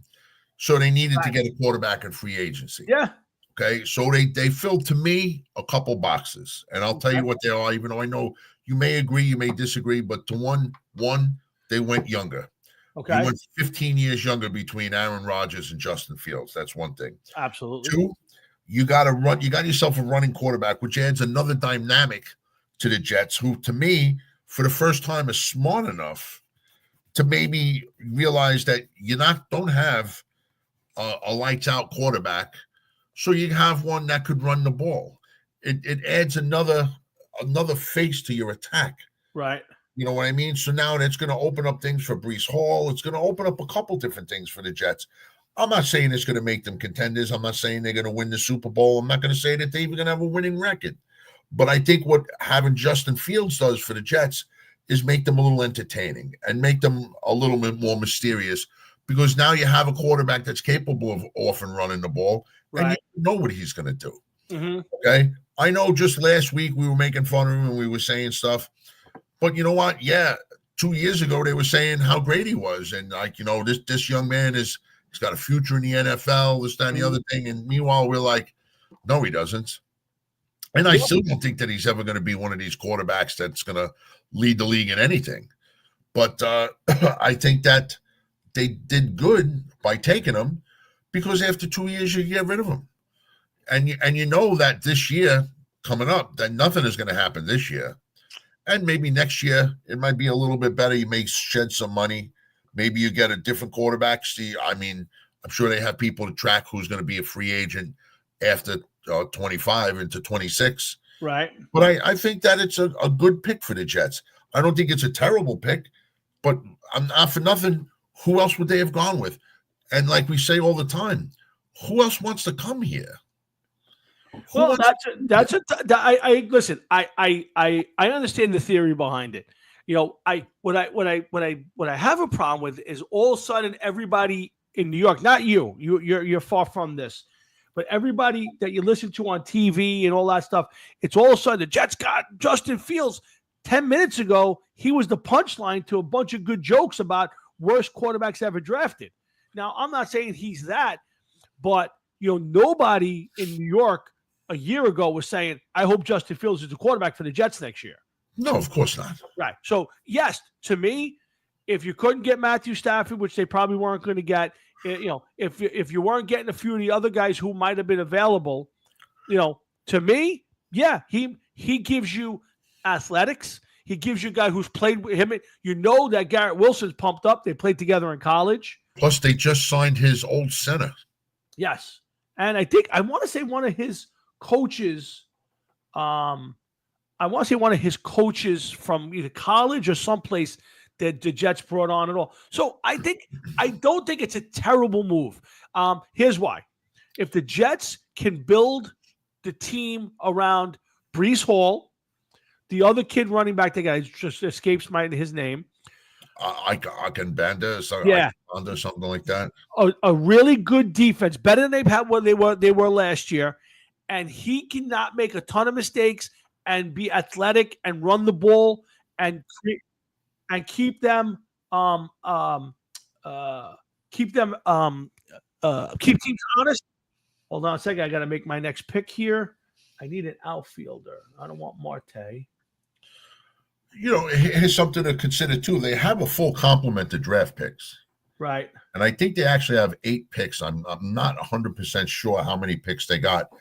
But, if they draft halfway decent and they're smart about it, and we got to give these guys a little time, and I'm actually surprised that they weren't able to convince a couple Lions to come on over, whoever was a free agent. Yeah, I'd have to look and see what they had available. They did lose one of their corners, but they signed the best corner in the thing. The Lions, I think, have retooled. The Redskins and the Rams are going for it. But as far as the Jets go, I mean, they haven't solved the offensive line problem. They lost Morgan Mosley, which was a big loss at right tackle, and they'll probably have to deal with that in the draft, which is fine. And you're number 7, you can get a great pick if you want to use the 7th pick in the draft on a good offensive lineman, a good tackle. But I think the Jets did a decent job, but now it all depends what they do with it. If they're gonna try to make Justin Fields throw the ball 40 times a game or 30 times a game, no. I think it's a big mistake. If they're going to keep it to 15 to 22, 25 times a game, throw when they need to, and they can run the ball and play defense, the Jets will be a very good team in that division next year. They got much more athletic, Jeff, which has got to make you as a Jet fan a little happier. Well, listen, you got Woody Johnson over there. That's he's capable of ruining everything. You never know. And we just one step at a time. Let's see what they finish doing in free agency. Let's see what happens during the draft and see if they get anywhere in the draft. Right. Yeah, very true. There's a lot going on, both New York teams. And but you got to understand one thing about these New York teams. They pretty much have hit rock bottom. And they, you got to hope they rebound the right way and start heading up, because if they don't, they're going to be the fucking laughing stock for a long, long time. Yep. And they really, it's a shame that a New York team is in the position that these two are in. Yeah. One of the two should always be a perennial contender. I would agree. I would agree with you. I need a middle infielder now. I need a utility player, and then I got to start filling out my roster. So I need a middle infielder, Jeff. Let's see, position second base or Spencer Street. I'm on deck. See, the problem I have right now for the Yankees, I'm sorry, for the Giants, is still, again, the big problem is going to be quarterback. I think the running game is going to be fine. I think the offensive line, they picked up a couple of the kid from Seattle, Stoneworth or Stone something, who played pretty well. I also think they did it. They hold on, I got to make my pick right now. I am looking for the best player available in the middle infield. Let's see what we got here. So Spencer Streeter, I think, is hurt.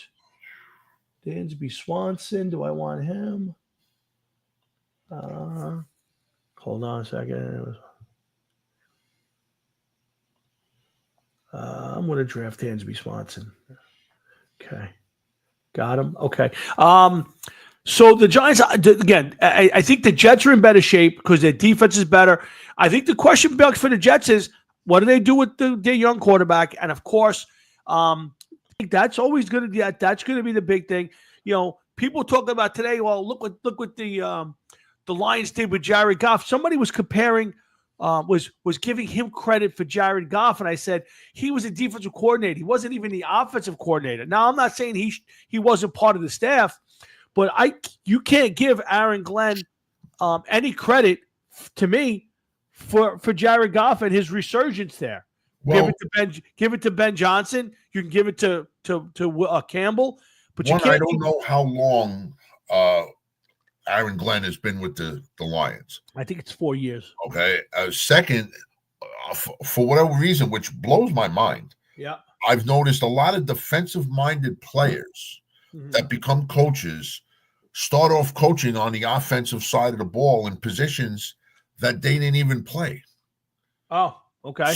So like I've seen cases where like a guy like Aaron Glenn, who was a defender, he was a defensive player, and all of a sudden he's the coach of the running backs, or he's the wide receiver coordinator, or something stupid like that, you know, or he's working with the quarterbacks, and it's like, what is it that he could possibly be doing when his forte was running back, or not running back, I mean, defensive back. Yeah. And now they have him as a running backs coach. Well, what is he doing? So, I mean, I guess. Well, listen, the Giants had a guy who was a receiver his whole life, was their offensive line coach for 4 years. There you go. Yeah, to me, I get it. But at least he's an offensive player, though, Tom. No, I get it. But I think you can learn a little bit. You can learn the position. You can learn to teach the position. But I think there's something to be said for having played the position, especially at higher levels, whether it's college or pro. You know, if you're an offensive lineman in college or the pros, I think it's a little easier to kind of understand what those guys are doing rather than if you were a defensive back or a receiver and you never played the position. I think it's a little harder to teach that position well. I'm not saying it can't be done. Johnson was the Giants, was a receiver for the Giants back in the 90s and had a good career, won a Super Bowl, and then he was their offensive line coach, and I just could never understand it. Like, there's got to be better guys out there who are actually offensive linemen or have taught that for their whole career. I just didn't understand it. So I totally agree with you. How first of all, how does a receiver that's maybe 200 pounds end up teaching a guy that weighs 330, 340 how to be an offensive lineman? Right. This guy was swatting people your size out of the way, blocking. You weren't even an afterthought for this guy. Yeah, I agree. It's a little different.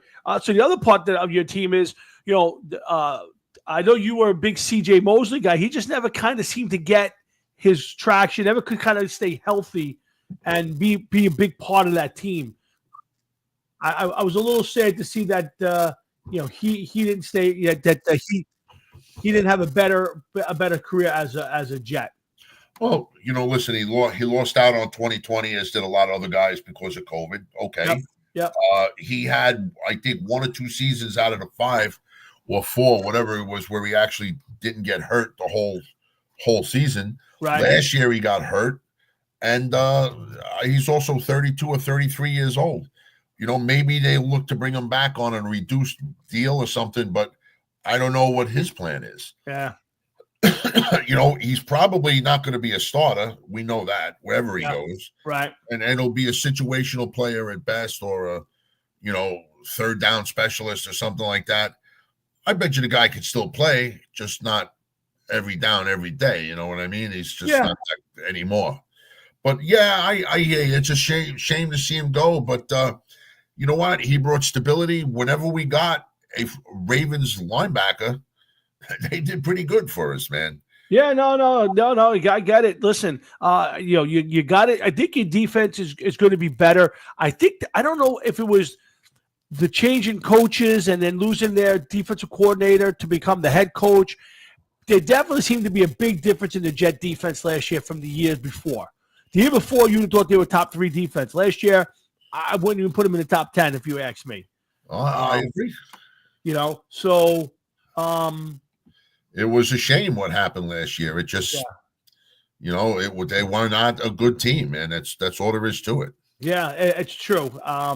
So again, I think there's a big outlook for the Jets this year. I think there's some optimism. I think the big thing is going to be, can your coach coach? That's the bottom line. Find out.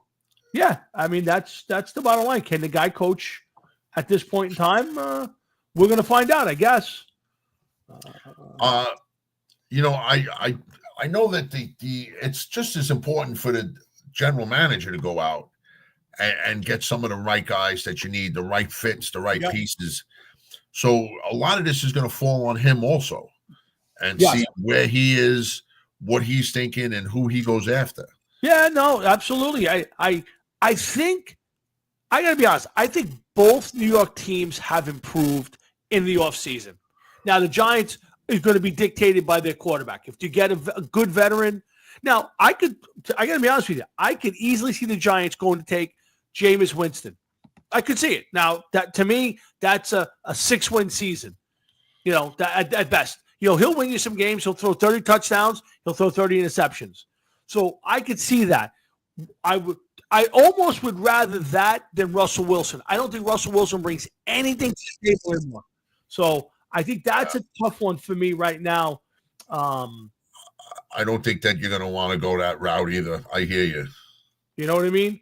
So I think that's going to be tough. But I think both teams are headed in the right direction. Now where it falls, I don't know. I think the Jets did a nice job with Justin Fields getting that out there and doing that. So we'll see how that plays out. But let's talk about some of the other clubs. We touched on Sam Darnold earlier.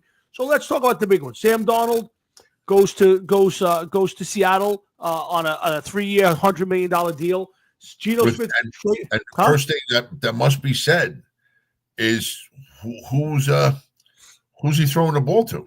Well, DK Metcalf is now in Pittsburgh, so that he's gone. I think Lockett's gone, so Seattle's going to have to make some moves now. It's going to be an interesting offseason for them. I would imagine. I haven't looked to see who they picked up in the draft. I mean, in free agency, I can look it up if you want to hear it. Let's say free agency, NFC West, and we got the Rams. So the Rams going for it. They picked up Jimmy Garoppolo was back. Stafford's back. Devontae Adams. They did release Cooper Kupp, which was interesting.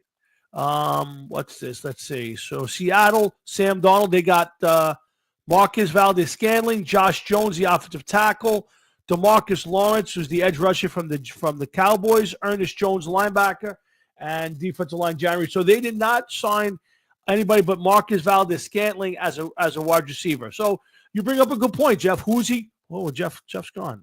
What happened? What happened to you? No, I don't know what happened. Okay. So anyway, so yeah, you're right. They did not bring anybody up. They lost Lockett. They traded Metcalf. And so now Sam Darnold is in a position where last year he was thrown to two of the best receivers in the league. And this year, I'm not sure who he's throwing the football to. Well, see, that's what I'm talking about. When it comes to Sam Darnold, everybody was gaga over what Sam Darnold was doing this year in the league. He was great. He changed. And it's like, how did he change? How did he change? He had some of the better players in the league. Mm-hmm. You know what I mean? And I just don't see this being I don't see this working out for him. You know what I'm saying? Yeah. I really don't. Like, if you trying to go now to just look up his stats, we weren't great last year. No, you're right. And here's Sam Darnold, 7th year in the league, by the way. Okay. Uh-huh. And let's see, what do we got real quick? Okay, the first year, 17 touchdowns. Second year, he went up a little bit. He went 17 and 15 with touchdowns and interceptions. Second year in the league, 19 and 13. By 2020, he was done with the Jets. Okay, his completion percentage was 59.6. Then he played 12 games in Carolina. He couldn't last there. His completion percentage was 59.9. He played 6 games in 2022 with Carolina and then went over to San Francisco, which somehow he played 10, but very limited play, as we know.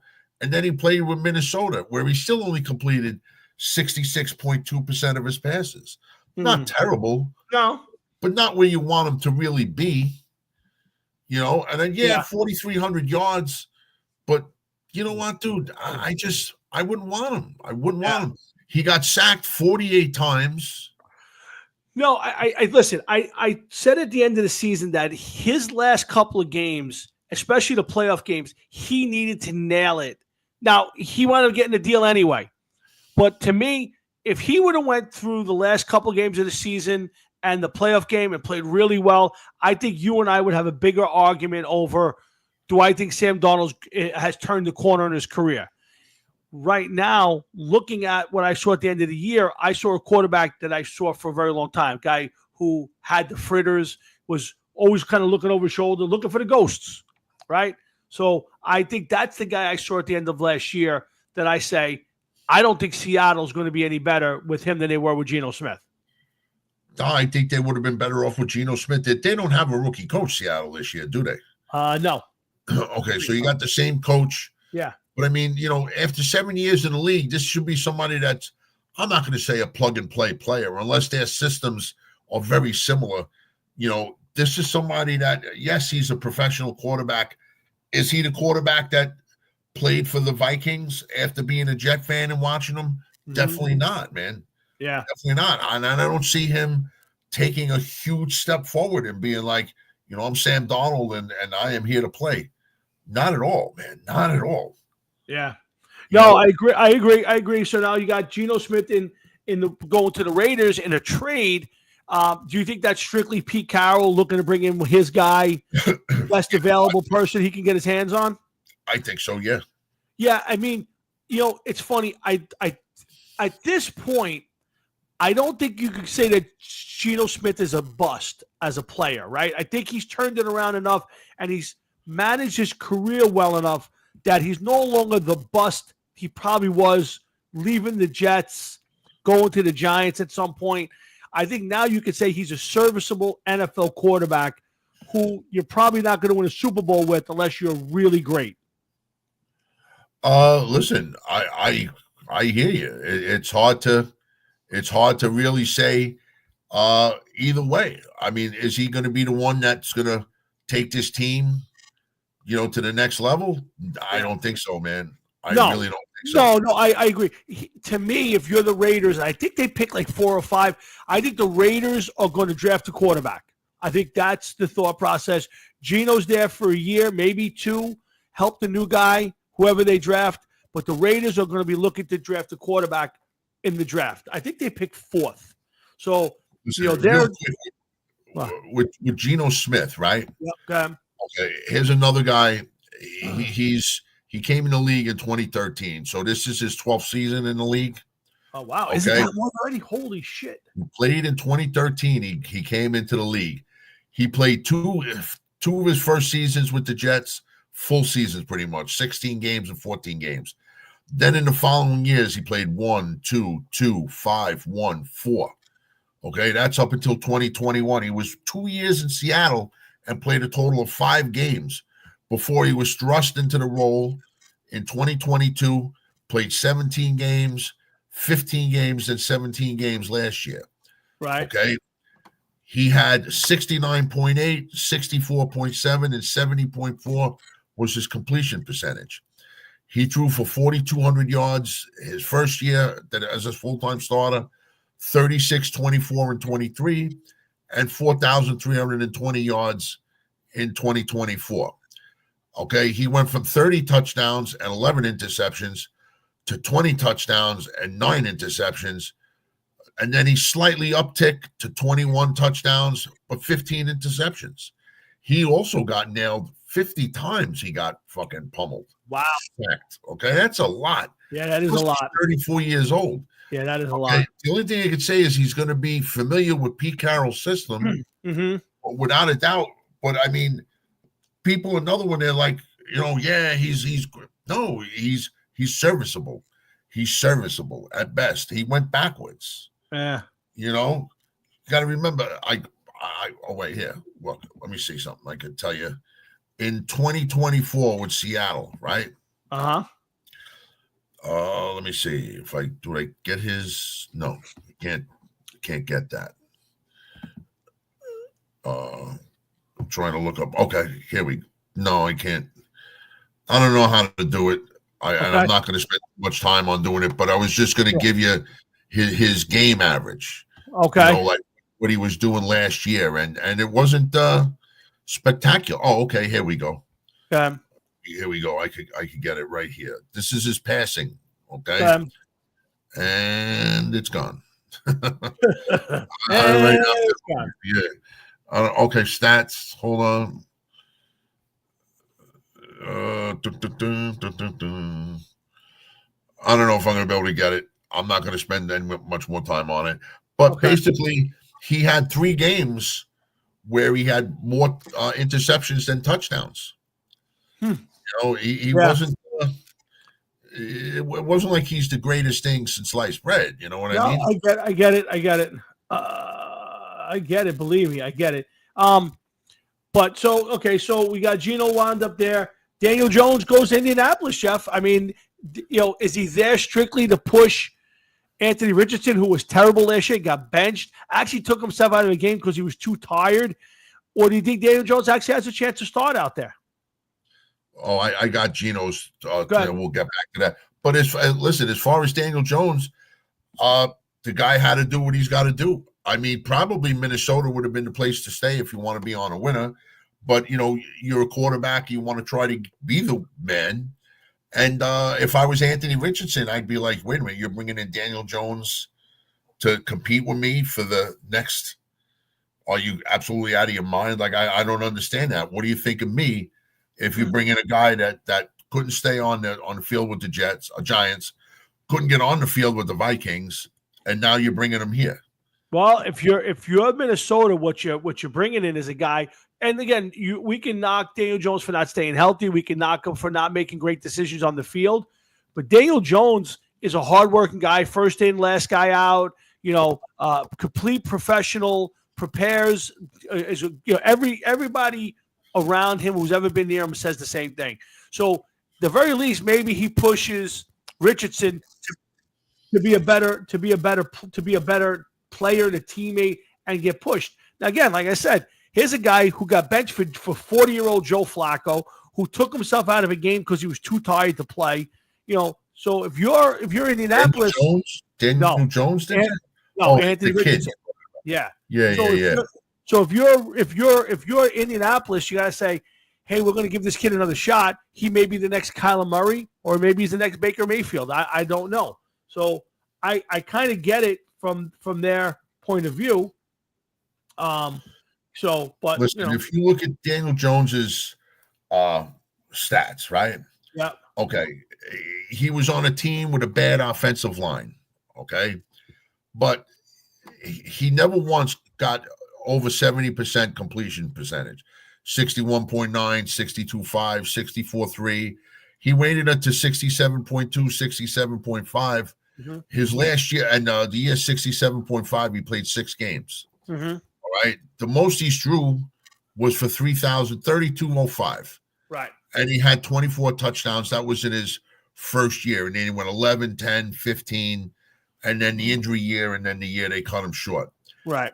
He played behind a horrific line, 38 sacks, 45, 22 in 11 games, 44 in 16 games, 30 sacks in 6 games. Wow.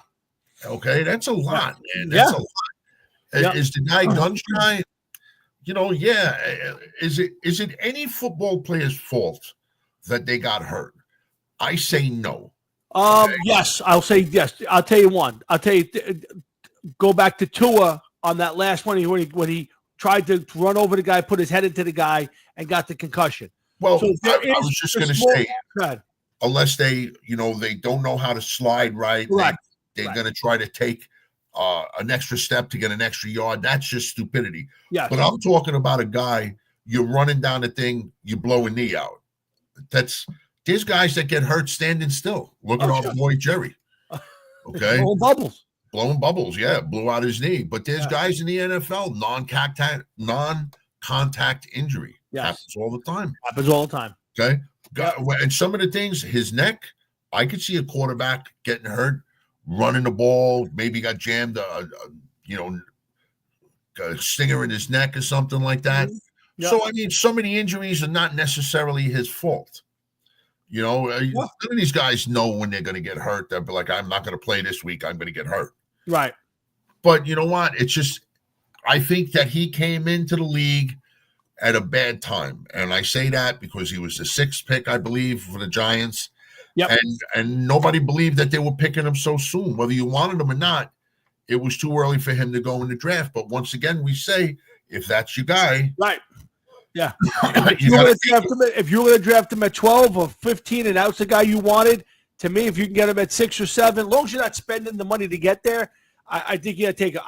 I think you said it right. I think he came in the wrong time. Had he had come maybe 2 years from now or a couple of years before when the Giants had an offensive line when Eli was toward the end of his career, who knows? Maybe it's a different story. Maybe not.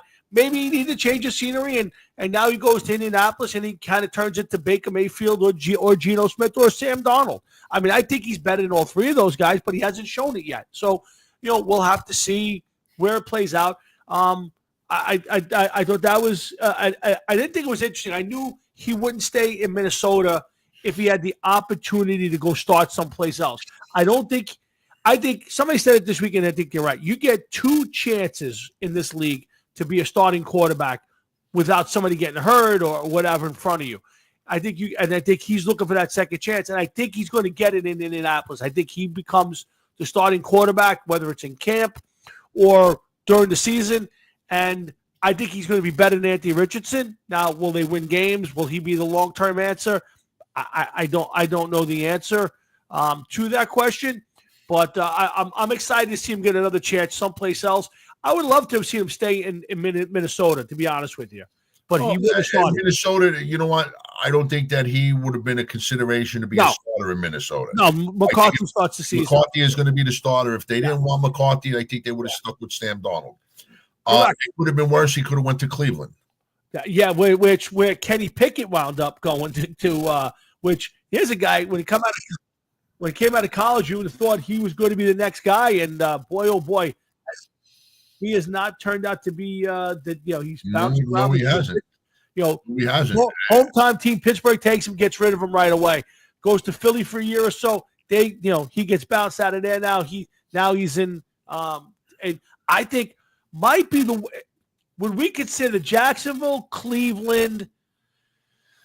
I almost got to put the Giants in there, but I'm not gonna. I'm gonna say Jacksonville, Cleveland, and try to think what's the next worst place if you want to go to his quarterback as a player, but yes, specifically as a quarterback. Oh, dude, Cleveland, Jets, Jacksonville. Yeah, at this point in time, you got to put the Giants in there. Yeah, you have to. But because of the offensive line woes. Yeah. I think right now you'd have to say the 2 places you don't want to go. Las Vegas. Vegas is another one. Yeah, everybody steps through. There's a few teams. I think right now, if you're a player, the last place you want to go is Cleveland. Indianapolis is in that ballpark too. They're franchises that just can't seem to get out of their own way. Yes, but you want to know something? At least Indianapolis, I don't remember what their record was last year, what they finished with last year, but at least Indianapolis had a little bit of hope, it seemed. You know what I mean? They weren't a terrible, terrible team. I'm going to look them up right now. Okay. They were 8-9 last year. Colts. Yeah. Okay. They gave up a lot more, 50 points more. They were 5-3 at home, 3-6 on the road. All right, not terrible, but you want to know? There's plenty of other teams that the Dolphins were 8-9, the Bengals were 9-8, Denver Broncos were 10-7, only 2 games different, and they made the playoffs. I don't know exactly what Indianapolis what they were last year and shit, but hopefully maybe this year they'll be better. Who the fuck knows? Yeah, they were basically a team: win 1, lose 1, lost 2, won 2, lost 1, 1, 1, 2, and then they lost 3 in a row. They've lost 1, 2, 3, 4, 5 out of 7, 8 out of 9, 8 out of 10, whatever it was. Listen, it is what it is. Yeah. Hopefully, for his sake, he gets a chance to start again. He seemed to conduct himself as a real gentleman when he got released by the Giants and throughout this whole process. Sure. He could have bitched, moaned, complained, and said, Never did. Yeah. What you want me to do? There was no offensive line and everything else. I don't remember him finger pointing on his way out the door. No, not at all. No, you have, and I think that's been one of the blessings for him is that he's not that guy. I think his reputation as a hard worker is going to do him well. And listen, this is probably his last shot to walk into a team and have a chance to start without an injury in front of him. So he's got to make the most of it on this one. Even if the team's not good, he's got to have a good showing. He's got to stay on the field, and he's got to have a productive season, even if the team is not very good. But if he goes out there and shits the bed and he can't start in Indianapolis, Daniel Jones will be one of those guys who bounces around the league, not making any money. He'll sign nothing more than a 1 or 2 year Yeah, contract. he'll be the guy with the clipboard and the hat turned backwards. Yeah, and he'll just be on a different team every year. Yeah, he'll just be that guy. He'll just become that guy. So making my next pick here. We're in round 20. I'm going to take a flyer on that guy. So, but so Daniel Jones winded up there. Cleveland to me is the gutter pit right now. Nobody wants to go to Cleveland. I mean, between their bad salary caps, bad plays. I don't know how they kept Myles Garrett. They gave him a ton of money to stay. Well, there you go. They gave him a ton of money. Yeah. Which don't look too good for him because once again, to me, there's two kinds of guys that want to win and money players. I guess he showed that he was a money player. Yeah, I agree with you.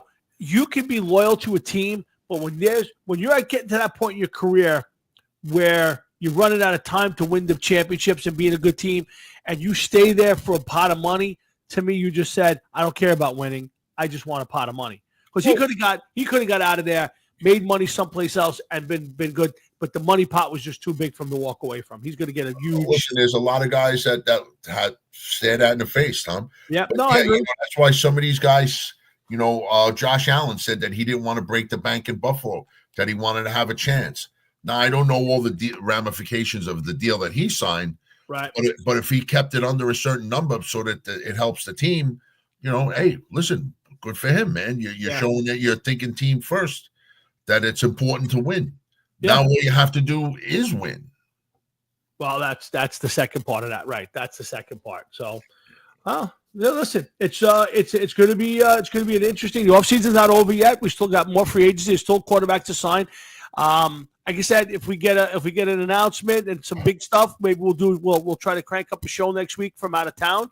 If not, we'll be back on the 27th and we'll break down the entire free agency. We'll see where the Jets and Giants land as they go into their offseason program. We're a month or so away from the NFL draft, where a lot of the I think free agency this year, especially for me, is kind of dictating. Like I could see right now that the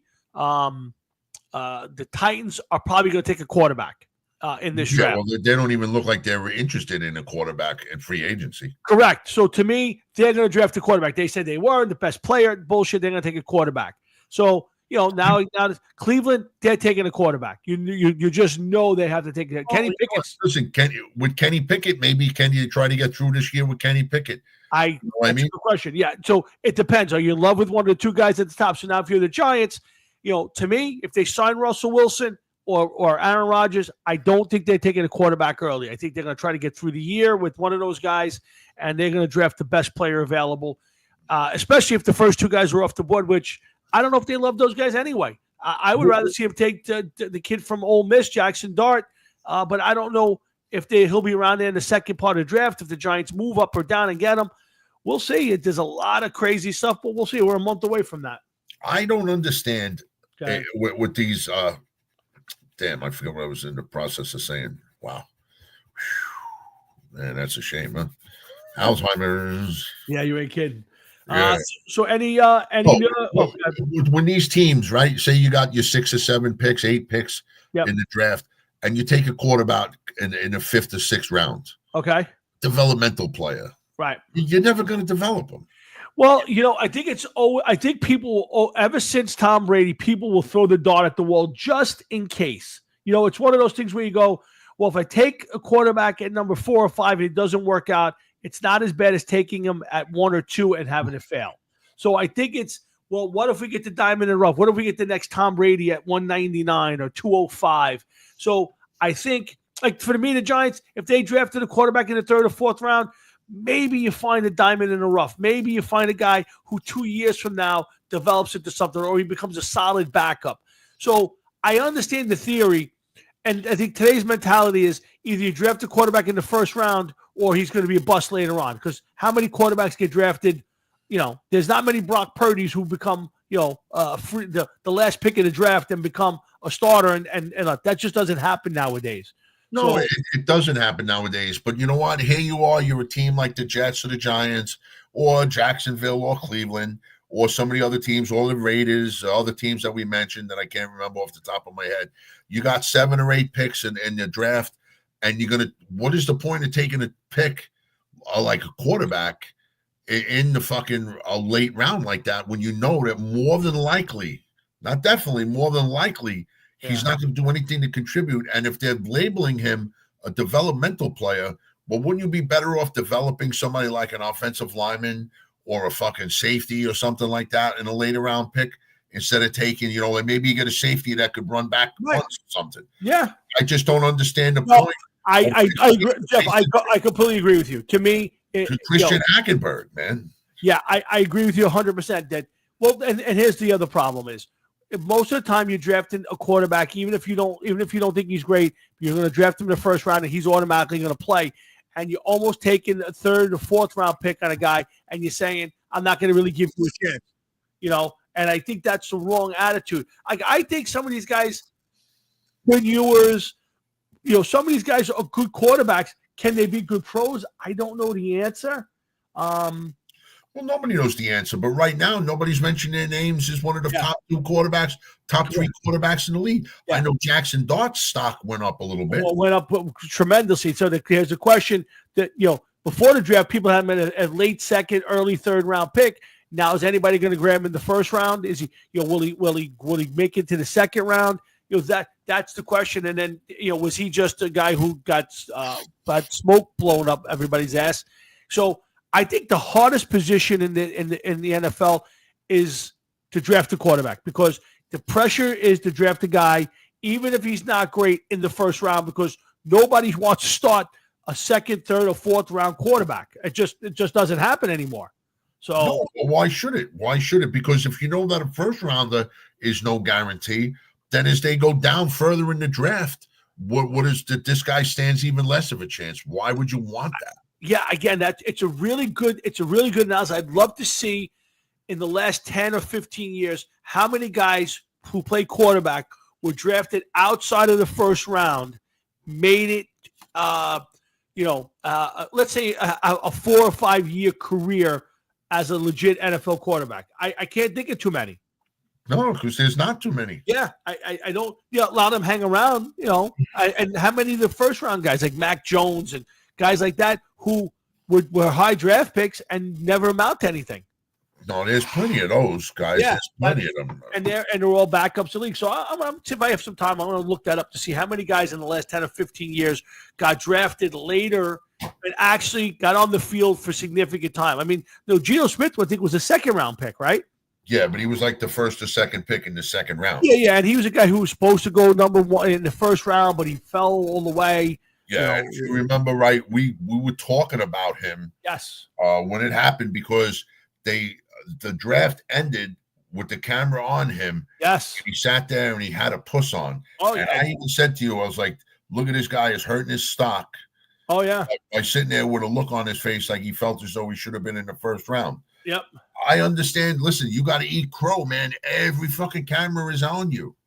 And then when you got made and you got picked by the New York Jets, okay, in the top of the fucking 2nd round or whatever it was, and you didn't deliver.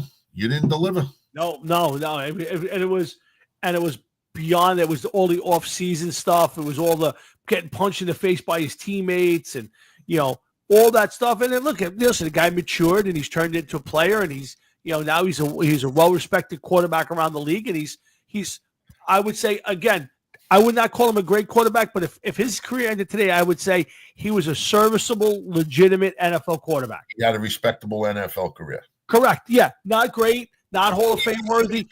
He was in the league for 13 years, but he's only played 3 good years out of the 13. Correct. But he's at least shown that he can be a legitimate NFL quarterback. Like, you can put him out there, let him throw the ball 35 times, and he will give you a chance to win a football game. Same thing for Baker Mayfield. He's turned himself into a legitimate NFL quarterback. Jared Goff was a joke, and then all of a sudden now Jared Goff is legitimate. Man, he was doing good for himself, man. Even fucking Baker Mayfield made it to the playoffs once or twice. No, I agree, but Jared Goff was Jared Goff was a salary dump that the Detroit Lions turned into a top 5, top 7 NFL quarterback right now. Yeah, I could agree with that. Yeah, but I don't think that he ever was that bad that he wasn't. The Rams, when the Rams traded him to the Lions, it was it was a salary dump, and Detroit took him, figured they could hold on to him for a year, and they were going to get rid of his salary, and that was it. They were going to start all over, and he just blossomed out there. Whatever reason, it worked. So it can happen. There's, we'll see.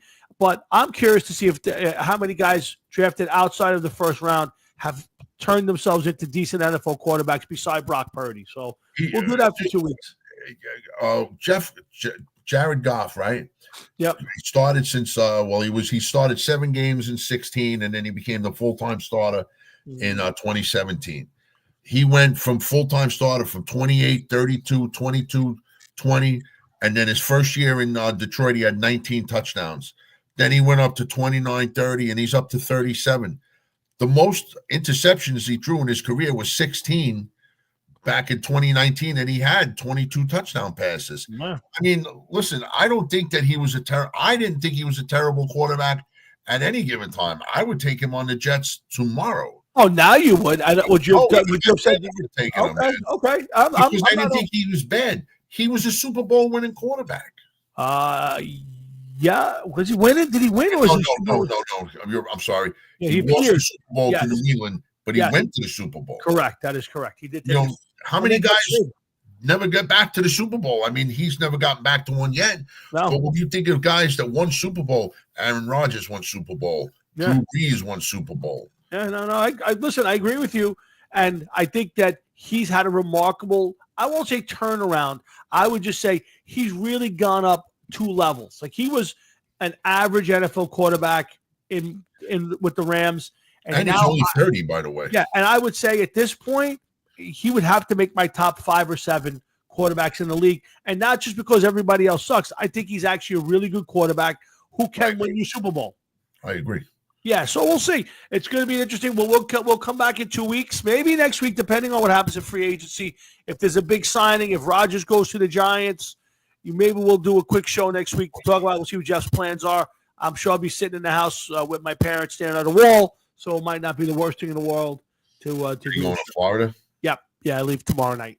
All right, good for you, man. Yeah, so I'll be down for a week, and then I got a few things to do down there, and then I'll be back up next weekend, and we'll be back for sure on the 27th. But depending on Jeff's schedule and what's going on in the world, if there's some stuff to talk about, we maybe do a nice quick show and have some fun. But in the meantime, you got anything coming up, Jeff? I know you got a gig coming up soon, right? The 16th? Yeah, Sunday. Yeah, you guys are playing. Is that a benefit show at the Rock House? Oh, that's just the anniversary show, right? Yeah, it's an anniversary show. Everybody's a little up in arms that it's like there's none for us. Oh, really? They're charging 10 a head at the door. Oh, yeah. So really? To me, I don't worry about stuff like that. But yeah, I mean, I understand everybody being a little pissed off. I mean, again, is there a big, what's the right word? Is there a big calling to pay bands out there? Can you make good money playing these bars on a Saturday or honestly, the last couple shows we did, I'm making $100 a guy. Okay, 500 a guy. But I mean, listen, it depends. What is the place making? Well, that's my point. If they're paying you $500, they're paying the staff, and you're getting paid $5. Yeah. I don't know. I don't know. Listen, we played in Jersey. We made $100 a guy. Right. Okay? Then we came to Staten Island. We played a show. We made $100 a guy. Right. This show, it is what it is. Most of the times we play, we're not making that kind of money as it is. So I'm not too worried about it. You know what I mean? Right. It is what it is. Okay. Listen, to me, it's about the fun of playing. I guess if you could put $1 or $2 in your pocket, it's a fun thing as well. If I can get out of there without spending $100 and make $100, it's better than losing $100. I would definitely agree with that. So, but all right. So anyway, guys, let's say we won't see you next week. We'll see you on the 27th. If we're lucky enough to see you guys. Catalano was in and out quick this week. He didn't stick around. So, but yeah, well, because after the smack he was talking, it's good. So, but it's been a quiet night, but it's a good show, and I appreciate everybody tuning in and hanging out with me and Jeff. We love doing this, and it's 10 after 9, so let's call it a wrap here. So thanks for tuning in, and we certainly do appreciate everybody who popped in, especially my dad and Pete Dagg, Will Cloak, Frankie Katz, and everybody else who liked the show and hit me up off the I appreciate it. So do me a favor. I want you guys to have a great week. We got St. Patty's Day on Monday. Please be safe if you're out there and you're a St. Patty's person. Don't drink and drive, Lyfts, Ubers, designated driver, whatever you got to do. Stay safe, stay off the roads. If you get a chance, go out to the Rock House and see Jeff. And it's a middle-aged delinquent show, correct? Yeah. Okay. So make sure you get out there and see the band and my buddy Jeff. And, of course, come on back in 2 weeks when we do this all over again, because we love doing this each week with you guys and hanging in there with us. So, again, for me and for Jeff and everybody at Hard Rocket Sports, we say thank you for tuning in. Have a great rest of your night, a great rest of your week, a great weekend, a great next week, and we'll see you back here in 2 weeks on the Hard Rocket Sports Show. So for Jeff Nowinski, myself, and everybody here at Hard Rocket Sports, have a great night, and I'll see you guys off the air. Jeff, I'll talk to you off the air, pal. You got it, man. Have a good trip. Thanks, man. I appreciate it. Later. Later.